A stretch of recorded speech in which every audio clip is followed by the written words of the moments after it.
Carbon Dino Basketball on 95.3 The Peak.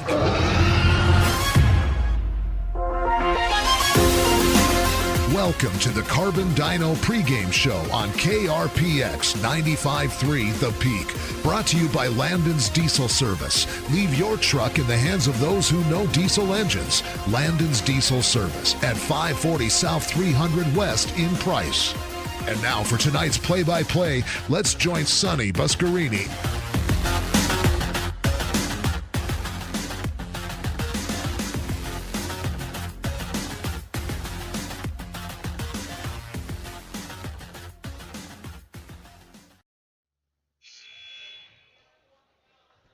Welcome to Carbon Dino Basketball on 95.3 The Peak. This is where the Dinos play 3A Region 13. We said it was going to be an interesting conference, and it's early in the season, and it is at that. Union leads the way with a 2-0 record. They defeated Carbon last Wednesday night, 67-59, and the team the Dinos play tonight, North Sanpete, 61-51. They sit 2-0. They play Emory tonight. Emory at home. Emory is 1-0 in region play as well. They fell last night in a non-region game, but in region play, a 76-61 win over Manti puts them at 1-0. So the team that wins in Emory tonight between Union and Emory, they'll have the lead, and it'll be their path to win a region championship. They'll be the only undefeated team. Manti sits number 3, 1-1. They won a thriller against North Sanpete the other night. It was a 105-92 4-overtime win. So that was their win, and then they had a loss, so they sit 1-1, losing to Emory. Then you have the Carbon Dinos and North Sanpete, the two teams wanting to get their first region win tonight, playing each other. The Dinos 0-1, their 67-59 loss to Union, and North Sanpete 0-2, losing, as we said, to Manti in that heartbreaker, and then losing to Union as well by 10. So you have a big game tonight on the top of the region. You have a big game tonight on the bottom of the region. Aiden Mortensen joining me. I'm Sonny Buscarini. Welcome to the Landon's Diesel Service pregame show. That's a rundown on Region 13, Aiden. It's going to be an incredible region. Only 8 games, as we said. Carbon 0-1, North Sanpete 0-2. Now, North Sanpete needs to get a win tonight. If they don't get a win tonight, their chances of a region championship are going to be really tough, losing 2 of their 3 games at home.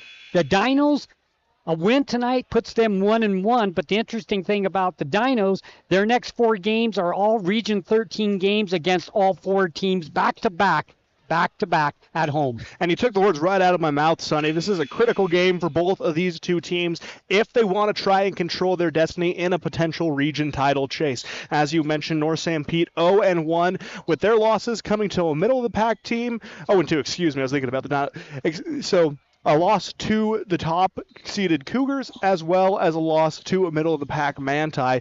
Now, they need to protect home court tonight if they want to have a chance to get back into this region title race, because we've talked about it time and time again.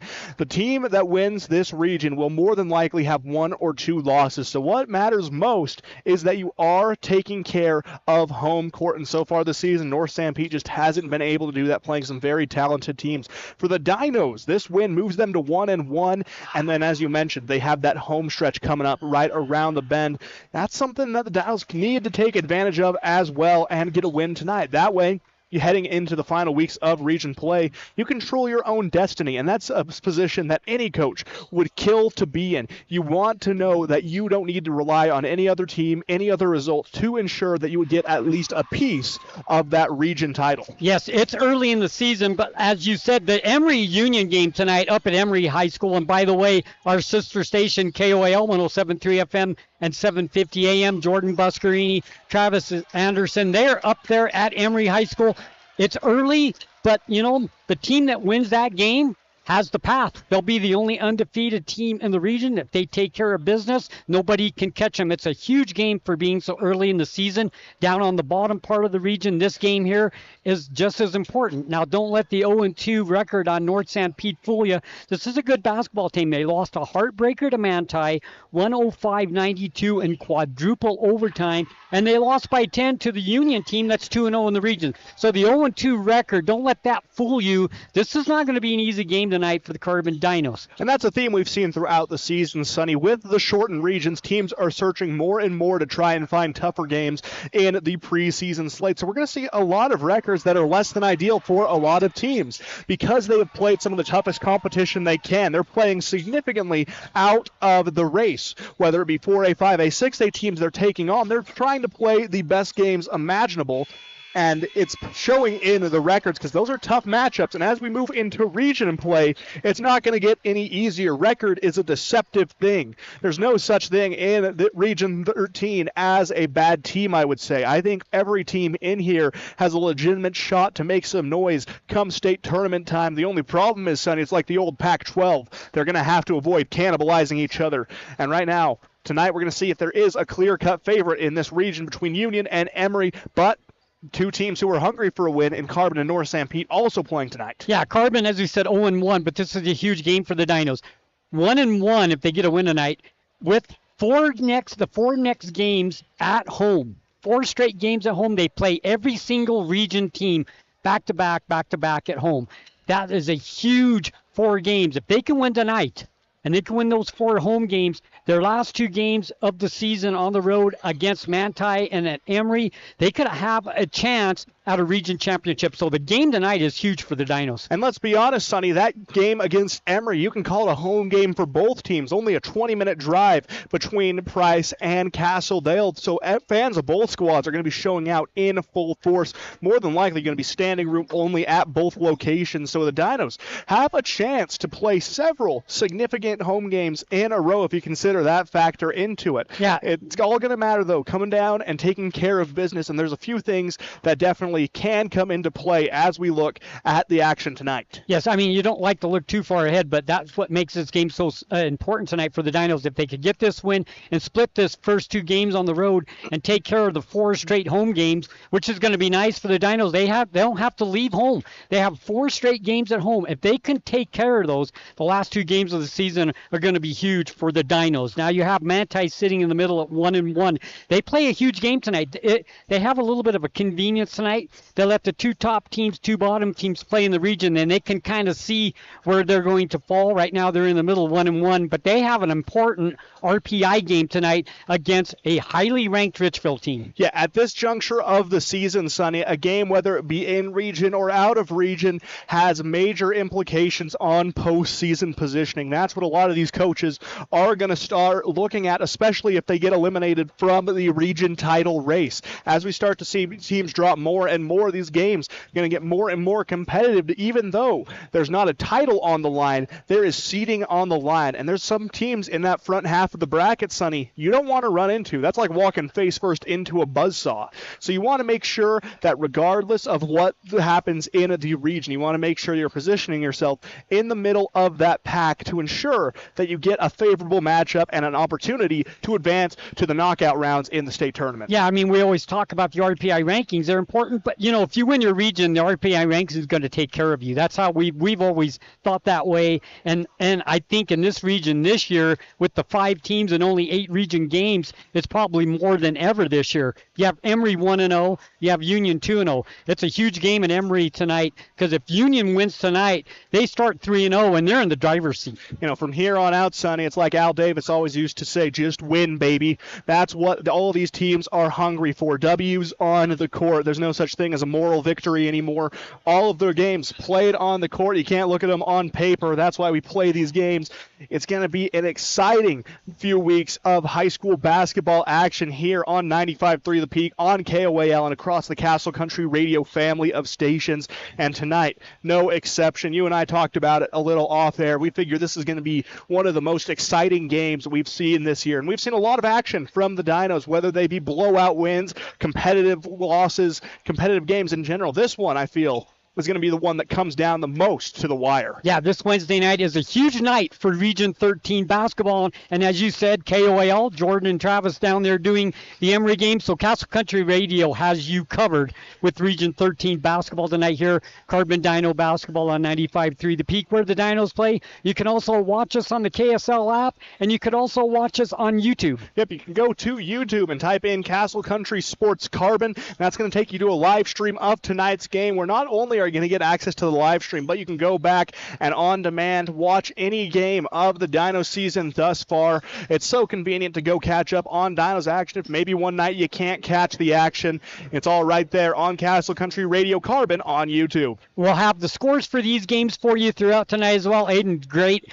at keeping us updated on all the scores in the region and as around the state as well. So it's a good night of basketball, high school basketball on a Wednesday night. Once again, we are at North Sanpete High School here on 95.3 The Peak, where the Dinos play. It's Carbon, it's North Sanpete. A big game tonight here for both teams. It's going to be a good one. The Dinos need to do what tonight, Aiden, to come away with the win? First of all, the one thing we know, we talk about all the time, they have to not have that 5-6 minute stretch where they get outscored. They have to play a consistent game. They will do that by doing what? Key number one, like you said, they're going to need to take care of the ball. This is a fast-paced offense that Coach Taylor Brower likes to run, and turnovers are bound to happen. That's something he's told us directly, is that, hey, we understand turnovers are going to happen when we're trying to push the pace. But what matters is that those turnovers are a result of trying to push the pace, nothing too sloppy. So when you're in a half-court situation, it's paramount you take care of the ball. In a full-court press situation where you can't push the pace, you want to make sure you're taking care of it there as well. So that's one of the big things they need to do, is make sure they limit those turnovers, especially early on, to avoid putting themselves in a major hole. Another thing, Sonny, the Dinos are going to have to aim to try and do tonight is limit the offensive rebounding abilities of the Hawks while grabbing several of their own. The last few games we've seen, Sonny, they've been out-rebounded on the offensive side of things, and that's led to second, third, fourth, even fifth chances for opposing teams to try and put the ball in the basket. And because of that, we see a differential slowly start building up, because the more chances you have, the more likely you are to get at least one of those shots to fall. That was the case against Union. You take out, even if you include the hot three-point shooting start they had, it was the offensive rebounds that did the Dinos in the end. Number 3, Sonny, I think it's important. You need to get Ty Mortensen involved on the offensive side of things. He had 6 points against Union. We want to see the offense flow a little more through him, maybe a little more low block, post-to-post action. He runs primarily in the high post, but we want to see him drop down just a little bit more. He operates best offensively with his back to the basket, and we want to see him get into that rhythm early and often, because the more confident Ty plays, the more confident feels the rest of the Dinos play. Now, the 3 stats that we always look at for a ball game that we feel are the most important, Aiden: turnovers, free throws, offensive rebounds. How many looks you get at the basket, always important in the game of basketball. We'll keep track of those tonight as well. As we take a look at North Sanpete, this is a basketball team that has 2 people that can score the basketball. James Clayton, the junior, wears number 12, 6-foot guard / small forward. He's averaging 19.6 points per game. Yeah, Clayton is an incredible force. Those 15.6 points per game, Sonny, are incredible. No, that's my bad. My handwriting's pretty awful. You and I both know that. But he is a force to be reckoned with on the court. He's going to get the offense going, and then the Robin to his Batman is going to be Bryce Swap. He adds 14.1 points a night. Now, down low, they've got a positionless player really operating back and forth as they look to freshman Gunnar Pollock. He scored 6.2 points a game, and he stands at 6'5", Sonny. So this kid is tall. You'd expect to see him down in the low block, but he likes to operate more outside. He's listed as a shooting guard. So someone who likes to play a little more positionless. That's one of the things we've seen in the evolution of the game. But I think the marquee matchup tonight, Sonny, that we're going to be seeing between these 2 teams will be between Swap and Carter Warburton for the Dinos. Carter needs to outduel Swap. If he can do that and lock him down on the defensive side, then take him out of the equation, I think that's a recipe for success for the Dinos. Yeah, you take a look at the Clayton averaging 15 points and Swap averaging 14.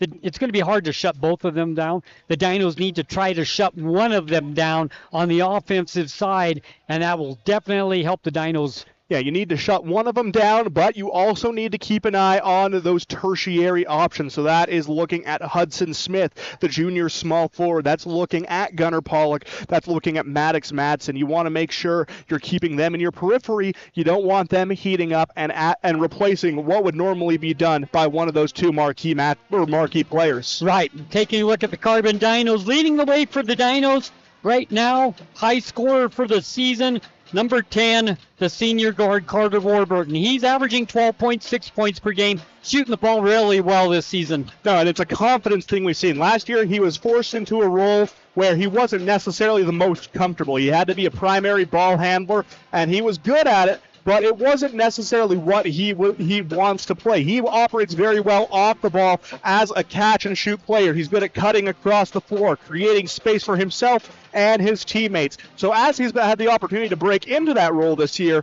we've seen a lot of success from Carter, especially from beyond the arc. If you take a look at the Dinos on the offensive side, there are 4 players in double-digit average, but that's impressive. With Carter having 12.6, Ty Mortensen averaging 10.6, then you have Logan Bennett averaging 10.5, and Kyler Orth averaging 10.4. So you have 4 players averaging double digits for the Carbon Dinos. They have a lot of kids that can put the ball in the basket. They just got to take care of the basketball and get as many looks as the basket as they possibly can. Yeah, and that's where their defense comes in, Sonny. They run an aggressive 2-3, but you're often going to see them start in the full court press, running more of a 2-2-1 look, trying to get turnovers at the half court or on the opposing side of the hardwood, turning it into easy transition buckets. When the Dinos have done that throughout this season, we've seen a lot of success, a lot of explosiveness, and when they get into that flow, Sonny, it feels like nothing will miss. They're moving the ball efficiently cross court, up and down they go. It's what you like to see from them. You have Withers averaging 5.6 points per game, Bazzoni averaging 4.6, Sorensen 3.8. Down here you have Griffith averaging 3.4. It's important that they get their shots as well for the Carbon Dinos. Yeah, no, there are minutes where the starting 4 and the starting 5 aren't going to be on the floor. As when you take out one of those 10-point per game scorers, someone is going to have to fill that void on offense, and that's where those bench players come in. I've really liked what we've seen as of late from Cash Withers and from Case Griffith. Both of them have stepped up in major moments for the Dinos, whether it be in the blowout wins or an attempted comeback. They've played key, vital roles for the Dinos trying to get those things. But one player, Sonny, you got to highlight as kind of a leader of this team is Ty Mortensen. Ty is the floor general in that 2-3. He sits underneath the basket. He's guiding. You need to go corner. You need to go corner. Watch wing. That's the job of the center down low, and he does it so well in those situations. But then when someone drives along the baseline, they better be wary of trying to put a shot up because Ty will send that back down to earth. He's averaging 3 blocks a night, Sonny. He's someone who you don't want to test at the rim. We'll take a break, and when we come back, we'll look at the RPI rankings for the 3A classification when we come back here on the Landon's Diesel Service pregame show. Sonny Buscarini, Aiden Mortensen bringing you the action tonight here from the Sutherland's broadcast booth. Don't go anywhere. It's the Dinos against the North Sanpete Hawks in Region 13 play. At Landon's Diesel, they understand the heartbeat of your diesel truck. Whether it's the rig that powers your livelihood or the everyday vehicle that drives your life, the trained technicians at Landon's Diesel are here to keep you rolling. Plus, with 24-hour towing service, support's just a call away, anytime, day or night. Drive into Landon's Diesel for expert care tailored to you and your truck, because when your diesel needs expertise, Landon's Diesel is always here.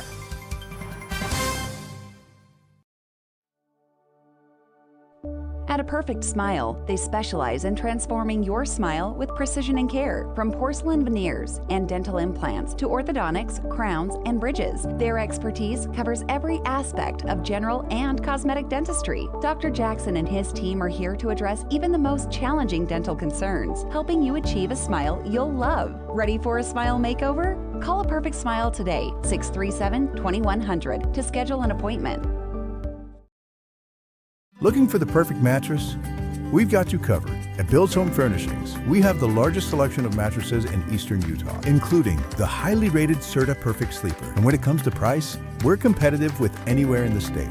But we're more than just mattresses. From quality furniture and home accessories to reliable appliances, we've got everything you need to make your house a home. Stop by Bill's Home Furnishings today, where selection, savings, and service meet. Right here in Eastern Utah. Looking for financial solutions? At Cache Valley Bank, they're here to help.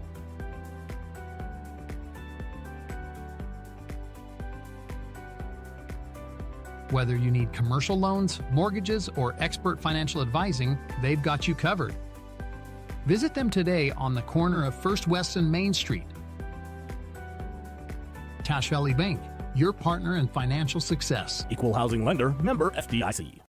When your comfort is on the line, trust the experts who care. At Air Temp Heating and Cooling, we've been dedicated to keeping Castle Country cozy since 1999. Our certified technicians are ready with 24/7 emergency service and the latest knowledge in heating and cooling technology. As a proud Bryant authorized dealer, we'll do whatever it takes to ensure your home or business stays comfortable year-round. Call Air Temp Heating and Cooling today at 637-4468.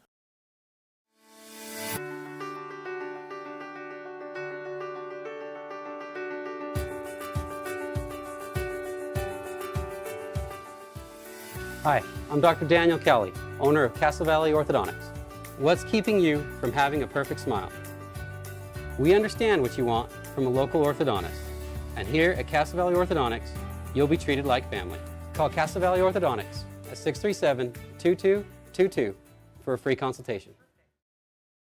At Landon's Diesel, they understand the heartbeat of your diesel truck. Whether it's the rig that powers your livelihood or the everyday vehicle that drives your life, the trained technicians at Landon's Diesel are here to keep you rolling. Plus, with 24-hour towing service, support's just a call away, anytime, day or night. Drive into Landon's Diesel for expert care tailored to you and your truck, because when your diesel needs expertise, Landon's Diesel is always here.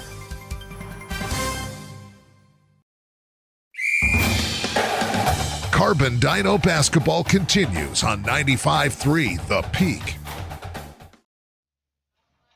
Welcome back, Carbon Dino basketball, 95.3 The Peak, where the Dinos play. This is the place to be for Carbon Dino basketball, football, baseball, everything right here at Carbon Dinos, 95.3. We'll take a look at the RPI rankings in the 3A classification. Aiden will do what we always do. We'll just start at the bottom and work our way up. It's always interesting to look at the rankings because this is setting the barometer for the tournament. So it's good to look at these, see where you sit. You see the games that are coming up. It just kind of gives you a dial on where you're at. Yeah, it lets you know exactly where you need to be and where you want to go. That's why you just want to keep a close eye on that, as any game with this new RPI formula can raise, can lower you. And we saw that in the case of North Sanpete. Those two losses last week dropped them down from 10 to the 13 slot. So they're looking to try and build themselves back up tonight. Yeah, Ben Lomond sits 16th. They're 2-13. Then we have Providence Hall in 15th with a 4-11 record. Logan 14th, 1-13. North Sanpete, the team that the Dinos play tonight, region play, sits 13 at 7-9, and the Carbon Dinos sit 12th at 5-10. Now those bottom three of Ben Lomond, of Providence Hall, of Logan, those have remained stagnant pretty much for the entirety of the season. Those have been your three teams that have consistently fallen in that bottom range. This next range, the North Sanpete at 13, the Carbon at 12, and the Manti at 11, that's our region play. That's why these games are so important. Manti falling on or at home to Emory didn't do them any favors, dropped them from 10 to 11. North Sanpete's 0-2 outing last week dropped them from 10 to 13. The Dinos, having only played one game, have stayed consistent at that 12 slot. Yep, as you said, Manti sits 11th with a 5-11 record, so you have North Sanpete, Carbon, and Manti 13, 12, 11. I mean, they're going to battle each other for the rest of the season. That's why every game's important. Canyon View sits 10th at 7-9. Ogden 9th at 9-6. Juap with the 5-8 record sits at 8. Then you have Union, the team that's 2-0 in the region right now, sitting 7th at 7-9. So that stretch, we've seen a lot of those teams. We've seen the Canyon View, we've seen the Juab, we've seen the Union. That's a tough gauntlet, and those records aren't indicative of how these teams play. Remember when we went to Juab, Sonny, that was a team who was 1-5 at the time. So they've done quite a bit of winning since then, now that they've got their shot going under a new head coach. Grantsville number 6 at 9-5, Delta 5 at 9-6, American Heritage 9-6, that's 4. Then you have Emory, the other region team, sitting at 3. They are at 10-5. Now, they lost last night on the road to South Severe. That was not a region game. However, the reason why that game tonight at Emory is so important, because Union sits 2-0. They're ranked 7th. But a win at Emory tonight puts Union at 3-0, and that puts them sitting very good in this region play. So it's a big game tonight for both Union and Emory up at Spartan. Yeah, that has major top 5 implications written all over it. One we'll be monitoring closely again. And then it's also teams that we have, again, seen before. We've seen Delta. That was a close game with the Dinos. And as we get further and further up, Sonny, I think the big takeaway is that this Carbon team can compete with some of the best in the state. They hung in there with Delta. They hung in there with number 2 Richfield. And it inspires confidence of what this team can be. What they have to do, though, is play up to that expectation. So Richfield sits number 2 at 9-6. And we said Manti doesn't have a region game tonight.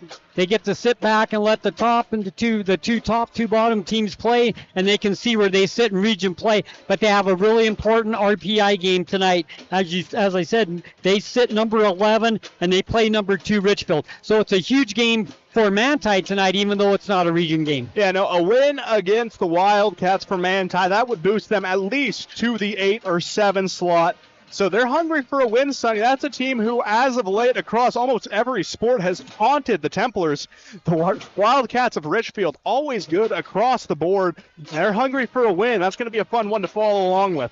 Then Morgan sits number 1 at 13-2. That's a look at the RPA rankings for the 3A classification. It's a wide open classification, and down the stretch, this is going to be awesome basketball with region play. And as we said, after tonight, the Dinos are at home for 4 straight games. The Carbon Dinos will be playing North Sanpete tonight, and then they go home and they play every team in the region 4 times.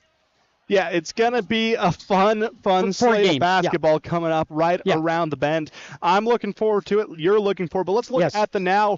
Over the past few seasons, Sonny, the Dinos have built up a 3-game win streak against North Sanpete dating back to February of 2014.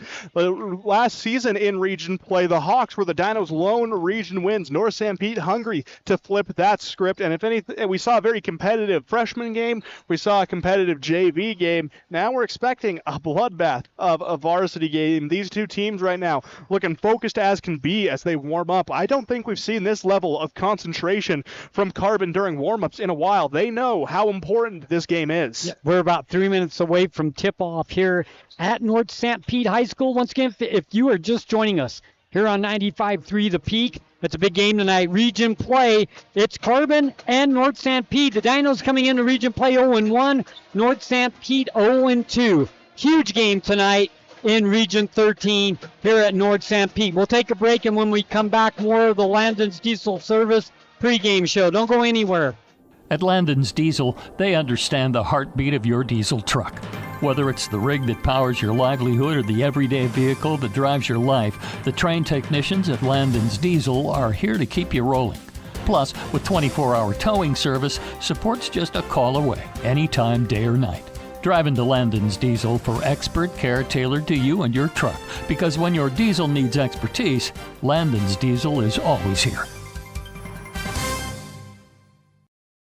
At Castle Country Vet, they believe every pet deserves a touch of love and expert care. You can trust Dr. Harmer and Dr. Kelly. They're not just veterinarians, but passionate pet lovers, dedicated to nurturing your furry friends like family. From routine checkups to emergency interventions, you and your pet will experience compassionate, professional care every step of the way. Let Castle Country Vet help your pets lead the happiest, healthiest lives. Call Castle Country Vet today, 637-5797, because love is a 4-legged word.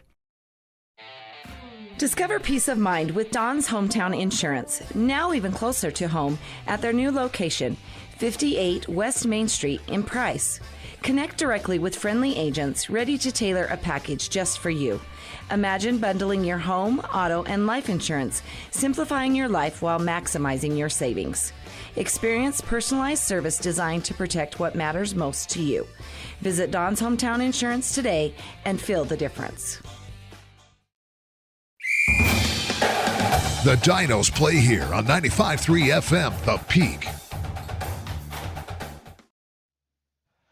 Welcome back. Great atmosphere tonight here at North Sanpete. We have the North Sanpete band right below us. The place is filling up. It's a big game tonight for both of these teams. And Aiden, your last thoughts before we take a break and come back with the starting lineups. It's going to come off to who starts better first, Sonny. I think if the Dinos can get off and get themselves in a rhythm quickly, I think that helps establish them for future success. And again, the biggest key tonight will eliminate that 5 to 6 minute stretch where you're not playing your best basketball. You take that out of the equation, you play a full 4 quarters. This is going to be a ball game. I figure the Dinos can dominate, but you leave any doubt, you have that 5 to 6 minute stretch where you're missing shots, you're turning the ball over. That gives North Sanpete a chance to really establish themselves and even build up a lead. So it's going to come down to what team comes out, and they want to lay it down more. Okay, we'll take a break. You've been listening to the Landon's Diesel Service. When we come back, starting 5, and it's time for basketball. At Landon's Diesel, they understand the heartbeat of your diesel truck. Whether it's the rig that powers your livelihood or the everyday vehicle that drives your life, the trained technicians at Landon's Diesel are here to keep you rolling. Plus, with 24-hour towing service, support's just a call away, anytime, day or night. Drive into Landon's Diesel for expert care tailored to you and your truck, because when your diesel needs expertise, Landon's Diesel is always here. Show your school spirit and support local high schools with the new Eastern Utah Community Credit Union debit and credit cards. Featuring designs for Carbon, Emory, and Grand High School, these cards let you carry a piece of your school's pride wherever you go. Plus, to make purchasing easier, Eastern Utah Community Credit Union has added the convenience of tap-to-pay and compatibility with major mobile wallets. Pick up your school spirit card today at any of the Eastern Utah Community Credit Union branches. Hey there, food lovers. It's Bill Hicks from Farlano's Cafe, your new favorite spot for breakfast, lunch, and dinner. Whether you're craving a hearty omelet, a fresh salad, our golden curly fries, or our mouth-watering pastas, we've got you covered. And we're open 7 days a week. So come on down to Farlano's Cafe, where every meal is a celebration. Remember, it's where the locals eat. Visit us at Farlano's, where great food and great company come together. See you soon. Step inside the brand new designer home interior showroom on Main Street in Spanish Fork. Everything you need in one place. Hardwoods, LVP, carpet, cabinets, countertops, window coverings, furniture, rugs, and accessories. They carry all the major brands you know and trust. Plus, with professional designers on staff, you'll get the experts to bring your vision to life. Visit dhifloors.com today and request a quote. Designer Home Interiors, where design and style come together under one roof. You're listening to Carbon Dino Basketball on the Peak, KRPX 95.3 FM. Welcome back. Time for the starting lineups, and we'll take a look at the starting lineups for the Carbon Dinos tonight. It'll be number 2, the senior Kyler Orth, number 4, the senior Caleb Sorensen, number 10, the senior Carter Warburton, number 24, senior Logan Bennett, and the senior number 34, Ty Mortensen. That's the 5 on the floor for the Carbon Dinos tonight. The starting 5 for the North Sanpete Hawks will be number 1, the senior guard, Bryce Swaff. He's averaging 14 points a game. We talked about him. Somebody they got to try to shut down on the offensive side. Yeah, you take him out of the equation, Sonny. Things get a little easier for the Dinos. Number 4, the freshman Gunnar Pollock. He's averaging 6.2 points per game. Yeah, and filling in that third option slot when you stand as tall as he does at 6'3", it makes it a little more challenging to stop you. Number 5, the senior guard Maddox Matson. And Madsen, he's averaging a cool, clean 5.3 a night. Number 12, James Clayton, the junior. And he's averaging 15.6, Sonny. He's their lead scoring option and someone you want to keep in check for as long as you can. As soon as he finds his rhythm, you better watch out. And number 25, Hudson Smith, the junior, small forward. So it's going to be a good starting lineup for Delta, but something that differs for the Dinos from last season is the level of consistency they have found in their starting five. Riddled by the injury bug last season, now the Dinos have been able to find consistency in their starters, really building a rhythmic rotation that has produced fluid basketball throughout the year. That is the starting fives. The Dinos wear their black uniforms with the blue numbers laced in white. White uniforms, red numbers for North Sanpete. Dinos go right to left. Mortensen will jump against Madsen. We are underway, controlled by the Dinos, and here we go. Down low it goes to Mortensen. Point blank. Shot off the glass and in. Nice pass down to Mortensen. He gets in front of the basket and gets the easy two. The Dinos lead 2-0. And we said we wanted him getting involved more than we saw him before, and he's doing that just right off the start. Clayton with the ball. Takes it to the left side. Picks up his dribble. Swings over to Pollock. Pollock down on the baseline right. Goes to Swap. Swap to the free throw line. Picks up his dribble. Outside. 3-point shot. Baseline right. Good.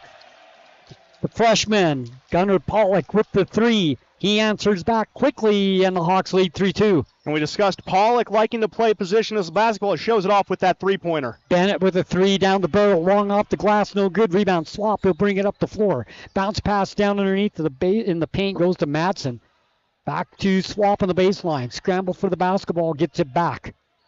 Sets the offense. Pollock with it, kicks it outside. Smith loses control of the ball and a turnover. First of the game. Fast break the other way. Sorensen to Orth. Orth shot up off the glass and in. And a great reaction by Sorensen, ripping the ball away and setting up the break, and an even better finish by Orth over two defenders. Swap gives it to the freshman for three. Good. Gunnar Pollock has 6. So 2 quick threes. He's had his average already, 6 points in the ballgame. Rarely do you see a freshman play with such confidence, but my goodness, he's feeling it early. And a good job baiting a foul by Sorensen. He gets knocked to the ground hard, but early and often, Pollock answering the call, making this North Sanpete lead early on with a minute and a half ticked away. Foul on Madsen. His first team foul for the Hawks comes with 6:34 left to play first quarter. 6-4 the score. North Sanpete with the lead. The Dinos with the ball on the baseline, and it comes to Orth at the free throw line. Drives in. Little underhanded layup won't go, and the rebound comes down to Clayton. He'll bring it up the floor himself, gets it over to the left side. It goes to Sorensen. Ball on the ground. Sorensen coming into the game quickly on that last dead ball. We have a whistle and a jump, and it will belong to the Hawks. So bad timing trying to turn that one over, but good reaction diving back on top of it. Sets him up along the baseline on the H of Hawks. Looks like Pollock going to be the throwing man. Throw it in on the baseline. 6:21 left to play. 6-4. With a whistle and a kickball, and it will belong to the Hawks. And again, Ty using those soccer skills. He knows how to use not only his hands, but his feet as he taps that one away. It's always worth the violation if it creates some frustration for North Sanpete. They throw it in on the baseline, knocked away again by the Dinos, and it will belong to North Sanpete again, but the Dinos are making it difficult on the Hawks to throw the ball in. And it was a great job by Bennett, shading him like a defensive back would, a wide receiver, able to get his hand in and poke it away. Once again on the baseline, and it comes underneath. Nice inbounds pass. Shot up and no good by Clayton, but a foul over the back and 2 free throws. Yeah, that was a lapse by the Dinos defensively. 2 good out-of-bounds possessions, followed by one where they allowed Clayton just to sneak to the low block on the left side, put it up strong, but he gets fouled by Sorensen. James Clayton at the free throw line. First free throw, no good. A little strong off the back. Iron first free throw by either team today ends in a miss for North Sanpete. Score still sits 6-4 as they send Sorensen to the bench, and in his place, Jackson Bozzoni returning to the court. Clayton, the 6-foot junior, averaging 15.6 points per game. Second free throw up, and it's good. So he makes 1 for 2. And Clayton has his first point of the ball game, and it's a 7-4 Hawks lead, and the Dinos with the basketball. Bozzoni checked into the game, last dead ball, gives it over to Warburton on the baseline right. Works his way in, pass to Mortensen, spin move in the paint, good. And I really like the way Ty Mortensen has started this ball game. He has 4, both low in the paint. Yeah, he's been off to a hot start. Nice pass down the paint, the other side, blocked by the Dinos. But the Hawks get it back, and they'll reset the offense. Swing it left side from the wing. Three-point shot, no good by Swap. Offensive rebound, and it goes to the Dinos. Tried to save it. Pizzoni comes up with it, brings it up the right side with the basketball. Goes around the screen, set by Bennett. Mortensen fakes the three in the paint. Shot up, no good. Foul, free throws. And Mortensen's doing work deep in the paint. He's getting good percentage shot looks. And so far, he has 4 points, a chance to make it 5 and 6 already in this ballgame with 5:32 left first quarter. And Coach Brower has said he wants to see more from Ty. He wants him to play with more confidence. The kid is incredible when he gets going, and those two interior shots did nothing but build that for him, enough so where he fakes the three, gets Pollock off his feet, soars in, and gets the foul as he makes shot number 1. That's the Ty Mortensen this Dinos team wants to be seeing every night. Free throw 1, good. Free throw number 2 bounces around, no good, and the rebound comes down to the Hawks. Swap comes out of the ball game for the Hawks, and they'll bring it up the floor.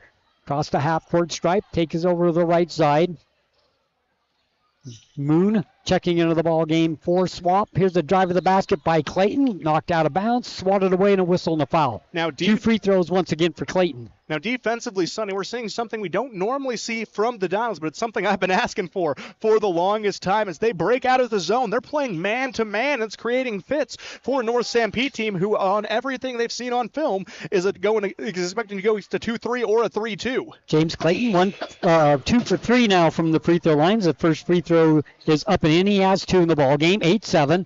Hawks with the lead. 5:15 first quarter. Cash Withers checks in for the Dinos, sending Orth to the bench. Second free throw is up, and it's good as well. 3 points in the ball game for Clayton. All 4 free throws from James, and he's 3 for 4 from the line. 9-7 the score. Hawks with the lead. Dinos with the ball. Warburton with it.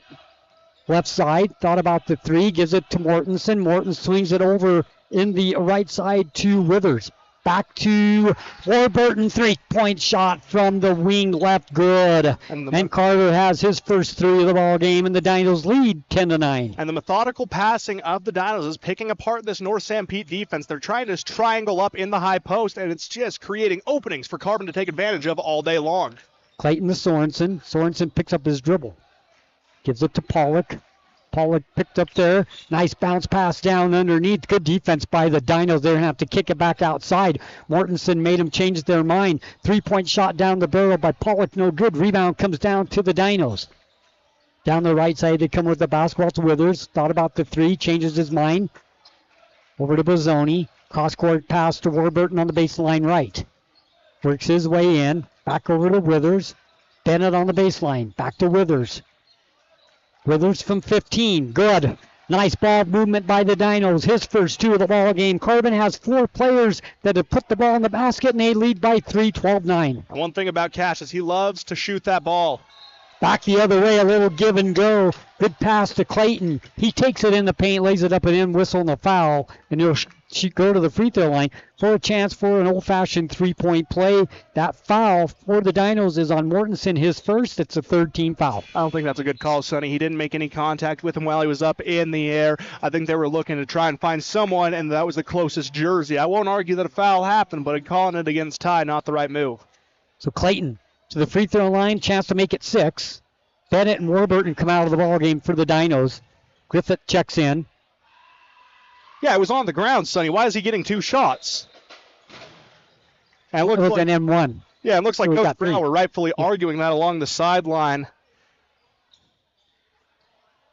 Yeah, he shouldn't be able to get the 2 and then 2 more. They count the basket. He got 1 free throw. And then he took the second, and then the whistle blowed, and that leads us to our situation now. Ref's going to have to deliberate because that's something that, sometimes you get too caught up. You're used to, muscle memory takes over. You expect to. But that should have been Dino's ball pretty quickly there. So they should only have the 1. Score should go down back 1 to 12-11 in favor of the Dinos.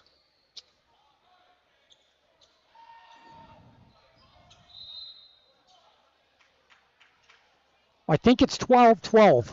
Yeah, I think it would have been 13-12. Yeah. Yes. So it's 12-12, 3:46 left to play. 6 points in the ball game for Clayton. Ball knocked out of bounds. Dinos get it on the baseline with 3:41 left to play in the first quarter. And the Downs trying to go with those slide side-by-side passes. At the lob into Ty, he goes to work in the paint.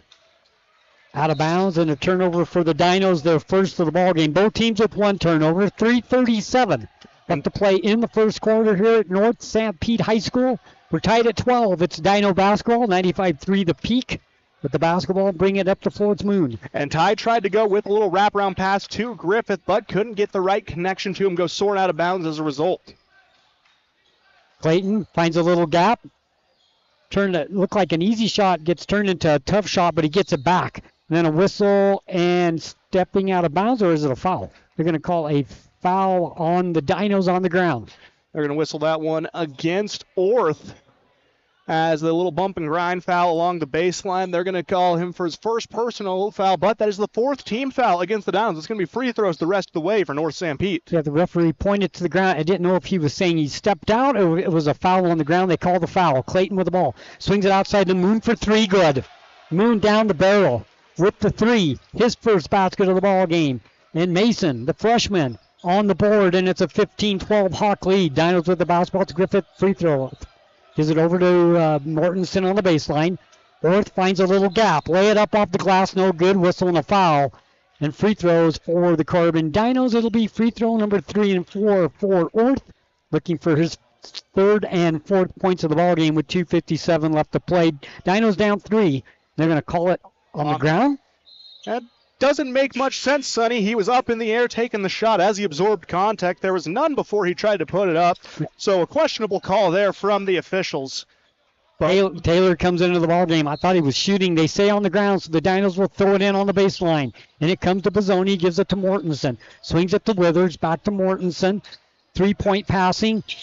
Pass down in the paint. It's knocked away. And a whistle and a foul on the Carbon Dinos. And it'll come the other way. It'll be team foul number 5 for the Carbon Dinos. And free throws for North Sanpete with 2:47 left to play in the first quarter. And that one is going to send to the line Kyson Taylor, the senior forward, standing at 6'1". He averages a solid 1 a night, so he has a chance to match his average on this first shot.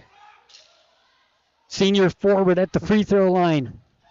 Eyes the bucket for free throw number 1, and it's no good. Personal foul was on Case Griffith, his first. One more free throw to come. 4 for 6 from the line tonight for North Sanpete.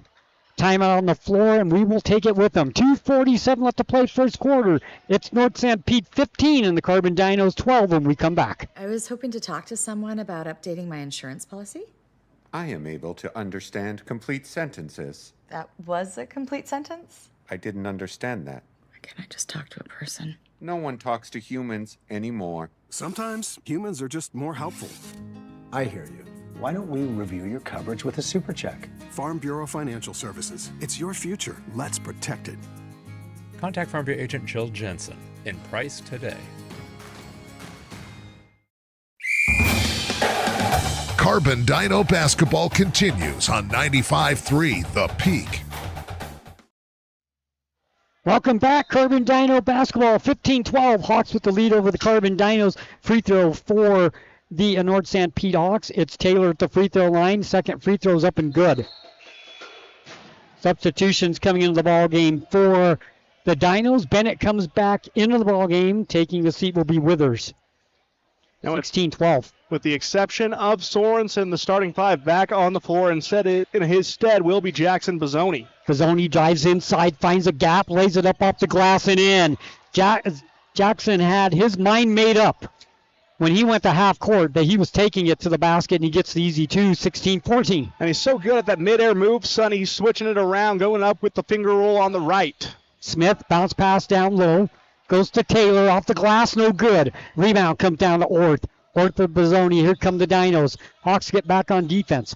Bennett with the ball on the right wing, now dribbles inside, hands it off to Mortensen. Mortensen 15 feet from the basket, works his way down the baseline on the right side. Off the glass, shot no good. Well, the shot was good, but they're going to wave it off and say the foul's on the ground. And that one I can see a little more. There was a lot of pushing, a lot of shoving, lots of contact as they bang in the post. But in the end, it's going to be North Sanpete whistled for it as Sorensen comes back into the game. North Sanpete with a substitution as well. Milo Hendry, the junior forward who stands at 6'3", into the contest. That's something that North Sanpete has going in their favor is height. The inbounds pass knocked away. Turnover number 2 for the Dinos. And the Hawks come the other way. Clayton with a basketball down the right side, picked up by Bennett. Clayton hands the ball off. It's Sorensen. Ward slips and falls. They kick it outside. 3-point shot short off the front of the rim. No good by Hendry, and the rebound comes down to the Dinos. Warburton brings it up the floor quickly. North Sanpete gets back on defense. Warburton's shot no good. Gets his own rebound, puts it up and in. Nice hustle by Carter. He has 5 in the ball game. Stick with the play. You get the 2. We're tied at 16. Baseline move. Knocked away underneath. Shot up and no good by Smith. They get the offensive rebound. Another shot, air ball. Rebound Smith. Gives it off to Hendry. This shot's no good. Out of bounds, Dino basketball. They had a couple of good looks. They couldn't get it to drop, and the Dinos have the ball and a chance to take the lead as checking back into the ball game is Withers. But it doesn't seem like either team so far in this first quarter has really been in any kind of an offensive rhythm. They really haven't. As the Dinos switch to a 5-out look, Sonny, they're looking to create as much space as they can driving down the lane. Sorensen down to Bennett on the baseline. Shot off the glass. Won't get the bounce. Battles for his own rebound, and it goes to Warburton. Withers for 3. Short off the front of the rim. Rebound Sorensen. Out to Warburton. Drives in. Back to the basket. Has it knocked away. Gets it back. Kicks it outside to Orth on the baseline left. Back outside to Warburton. 3-point shot. Good. Carter has 8. He also, Sonny, has 3 rebounds to his name. The small guard showing himself in a big way on the glass. 39 seconds left. First quarter. Dinos lead by 3. Clayton with the ball on the baseline left. Picked up by Bennett. Goes around the screen. Set by Hendry. Ball knocked away in a turnover number 2. Here comes the Dinos fast break. Lay it up and in. Sorensen, the nice pass. Sorensen takes it in for the easy 2. And the Dinos up 5. Their biggest lead of the game. 21-16. Shot clock off. Yeah, last shot opportunity for North Sanpete. They don't want to rush anything here and give Carbon another chance in the break. Clayton gives it off to Smith. Whistling the foul on the Dinos with 8 seconds left and free throws. That was away from the basket. That's a foul you probably, with 8 seconds left, don't want to commit, putting them to the free throw line, giving them a chance for 2 points. And it's one Sorensen doesn't understand, but you can see why he called it. He leads too far in with the hips. Bump, bump. That's going to send them, North Sanpete, to the line. He just can't make as much contact as he did on that play. He heads to the bench with his second personal, as too does Logan Bennett, Mortensen, and Bozzoni back into the contest. Hudson Smith misses the first free throw. He's averaging 5.5 points per game, 5 for 8 as a team from the line tonight for the Hawks. Second free throw is up, and it is good. He got the bounce. Hudson Smith with his first points of the ball game, 21-17.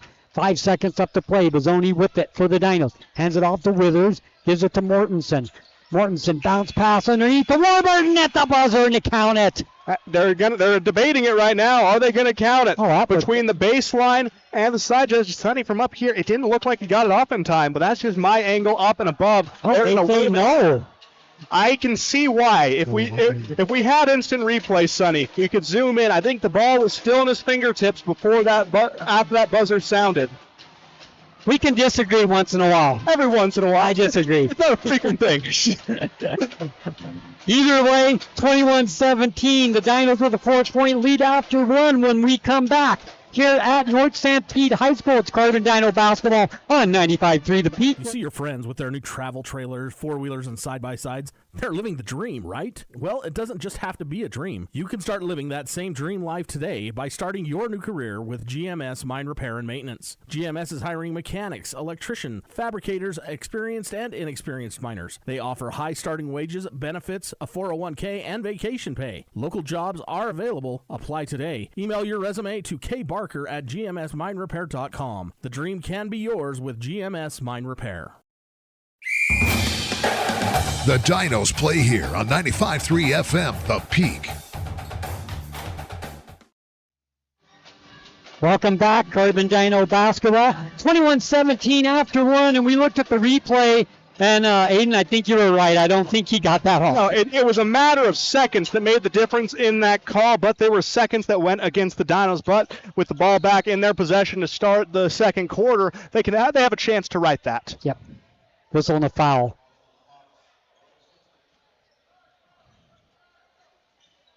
It did look like it was still on his fingertips when the red light came on the backboard. So 21-17 the score. The Dinos up 4 after 1, leading the way for the Carbon Dinos. Carter Warburton with 8, Mortensen with 6, Bizzoni, Withers, Sorensen, Orthall with 2 for the Carbon Dinos. 4 North Sanpete after 1, James Clayton 6, Pollock with 6, Moon with 3, Smith and Taylor with 1. And after 1, Sonny, the Dinos out rebounding North Sanpete 7-5, doing some damage on the offensive glass. I really liked what I saw later in that quarter.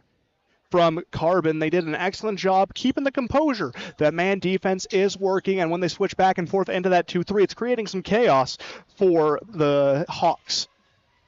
I don't know, quite sure what the referees are talking about at the scorer's table, but it says 7:50 left to play first half, 21-17 Dinos. And looking at our sister station right now, Sonny, KOAL 107.3 FM and 750 AM. Score is tied 24-24 heading into the second. In Kanab, they lead the Beavers 14-3. Gunnison down to South Summit 18-16. Delta up over Providence Hall 19-12. And Canyon View up over Juab 21-13. Richfield over Manti at the end of 1, 19-15. Turnover for the Dinos. Mortensen gets pickpocketed. We come the other way, and the layup by Swap is no good. It comes back outside to Pollock, and they get another chance. 21-17 Dinos. Hawks with a basketball. 3-point shot down the barrel. Good. Nice looking shot by Maddox Madsen. He has his first 3 of the ballgame. 21-20 Dinos up 1. Nice pass to a cutting Bizzoni by Bennett. And an easy 2 for the Dinos. Bizzoni has 4, and it's a 23-20 Dino lead. Shot off the glass, count it, and a foul.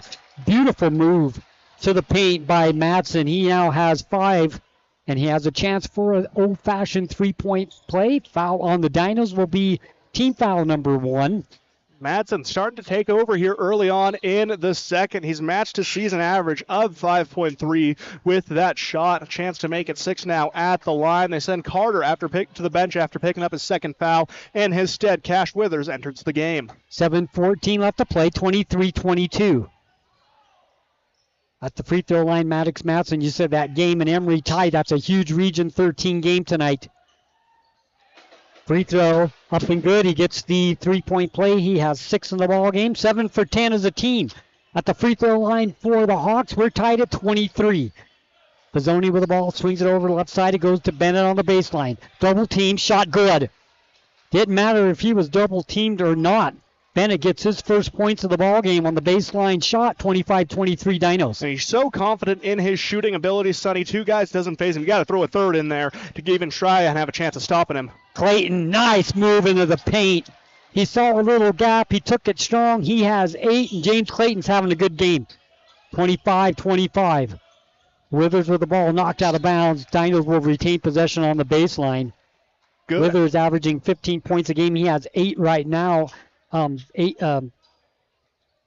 in the ball game, and then we said two players that they would have to slow up, and right now one is playing good, but Swap, he's at the score. But in his stead, Maddox Madsen been filling in, doing the damage. 3-point shot, no good for the Dinos. Withers couldn't get it to go, and the rebound comes down to Swap. He'll bring it up the floor himself. Got away with the plum, though he didn't. I thought he did. It was a late whistle, good call. Yeah, no, it's one of those ones where the entire bench was on their feet, the fans were on their feet. They wanted that call. Yeah. 6:21 left to play. First half, tied at 25.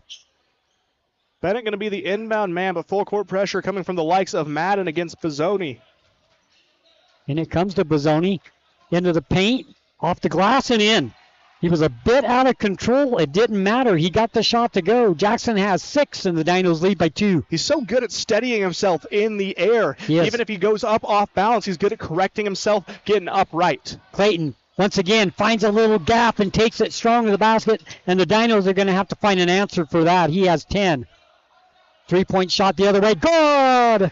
It's Withers. He has 5 in the ball game. Dinos 30-27 lead over the Hawks. 5:50 left first half. Well, no defense right now, Sonny, but the offense is far but made up for it.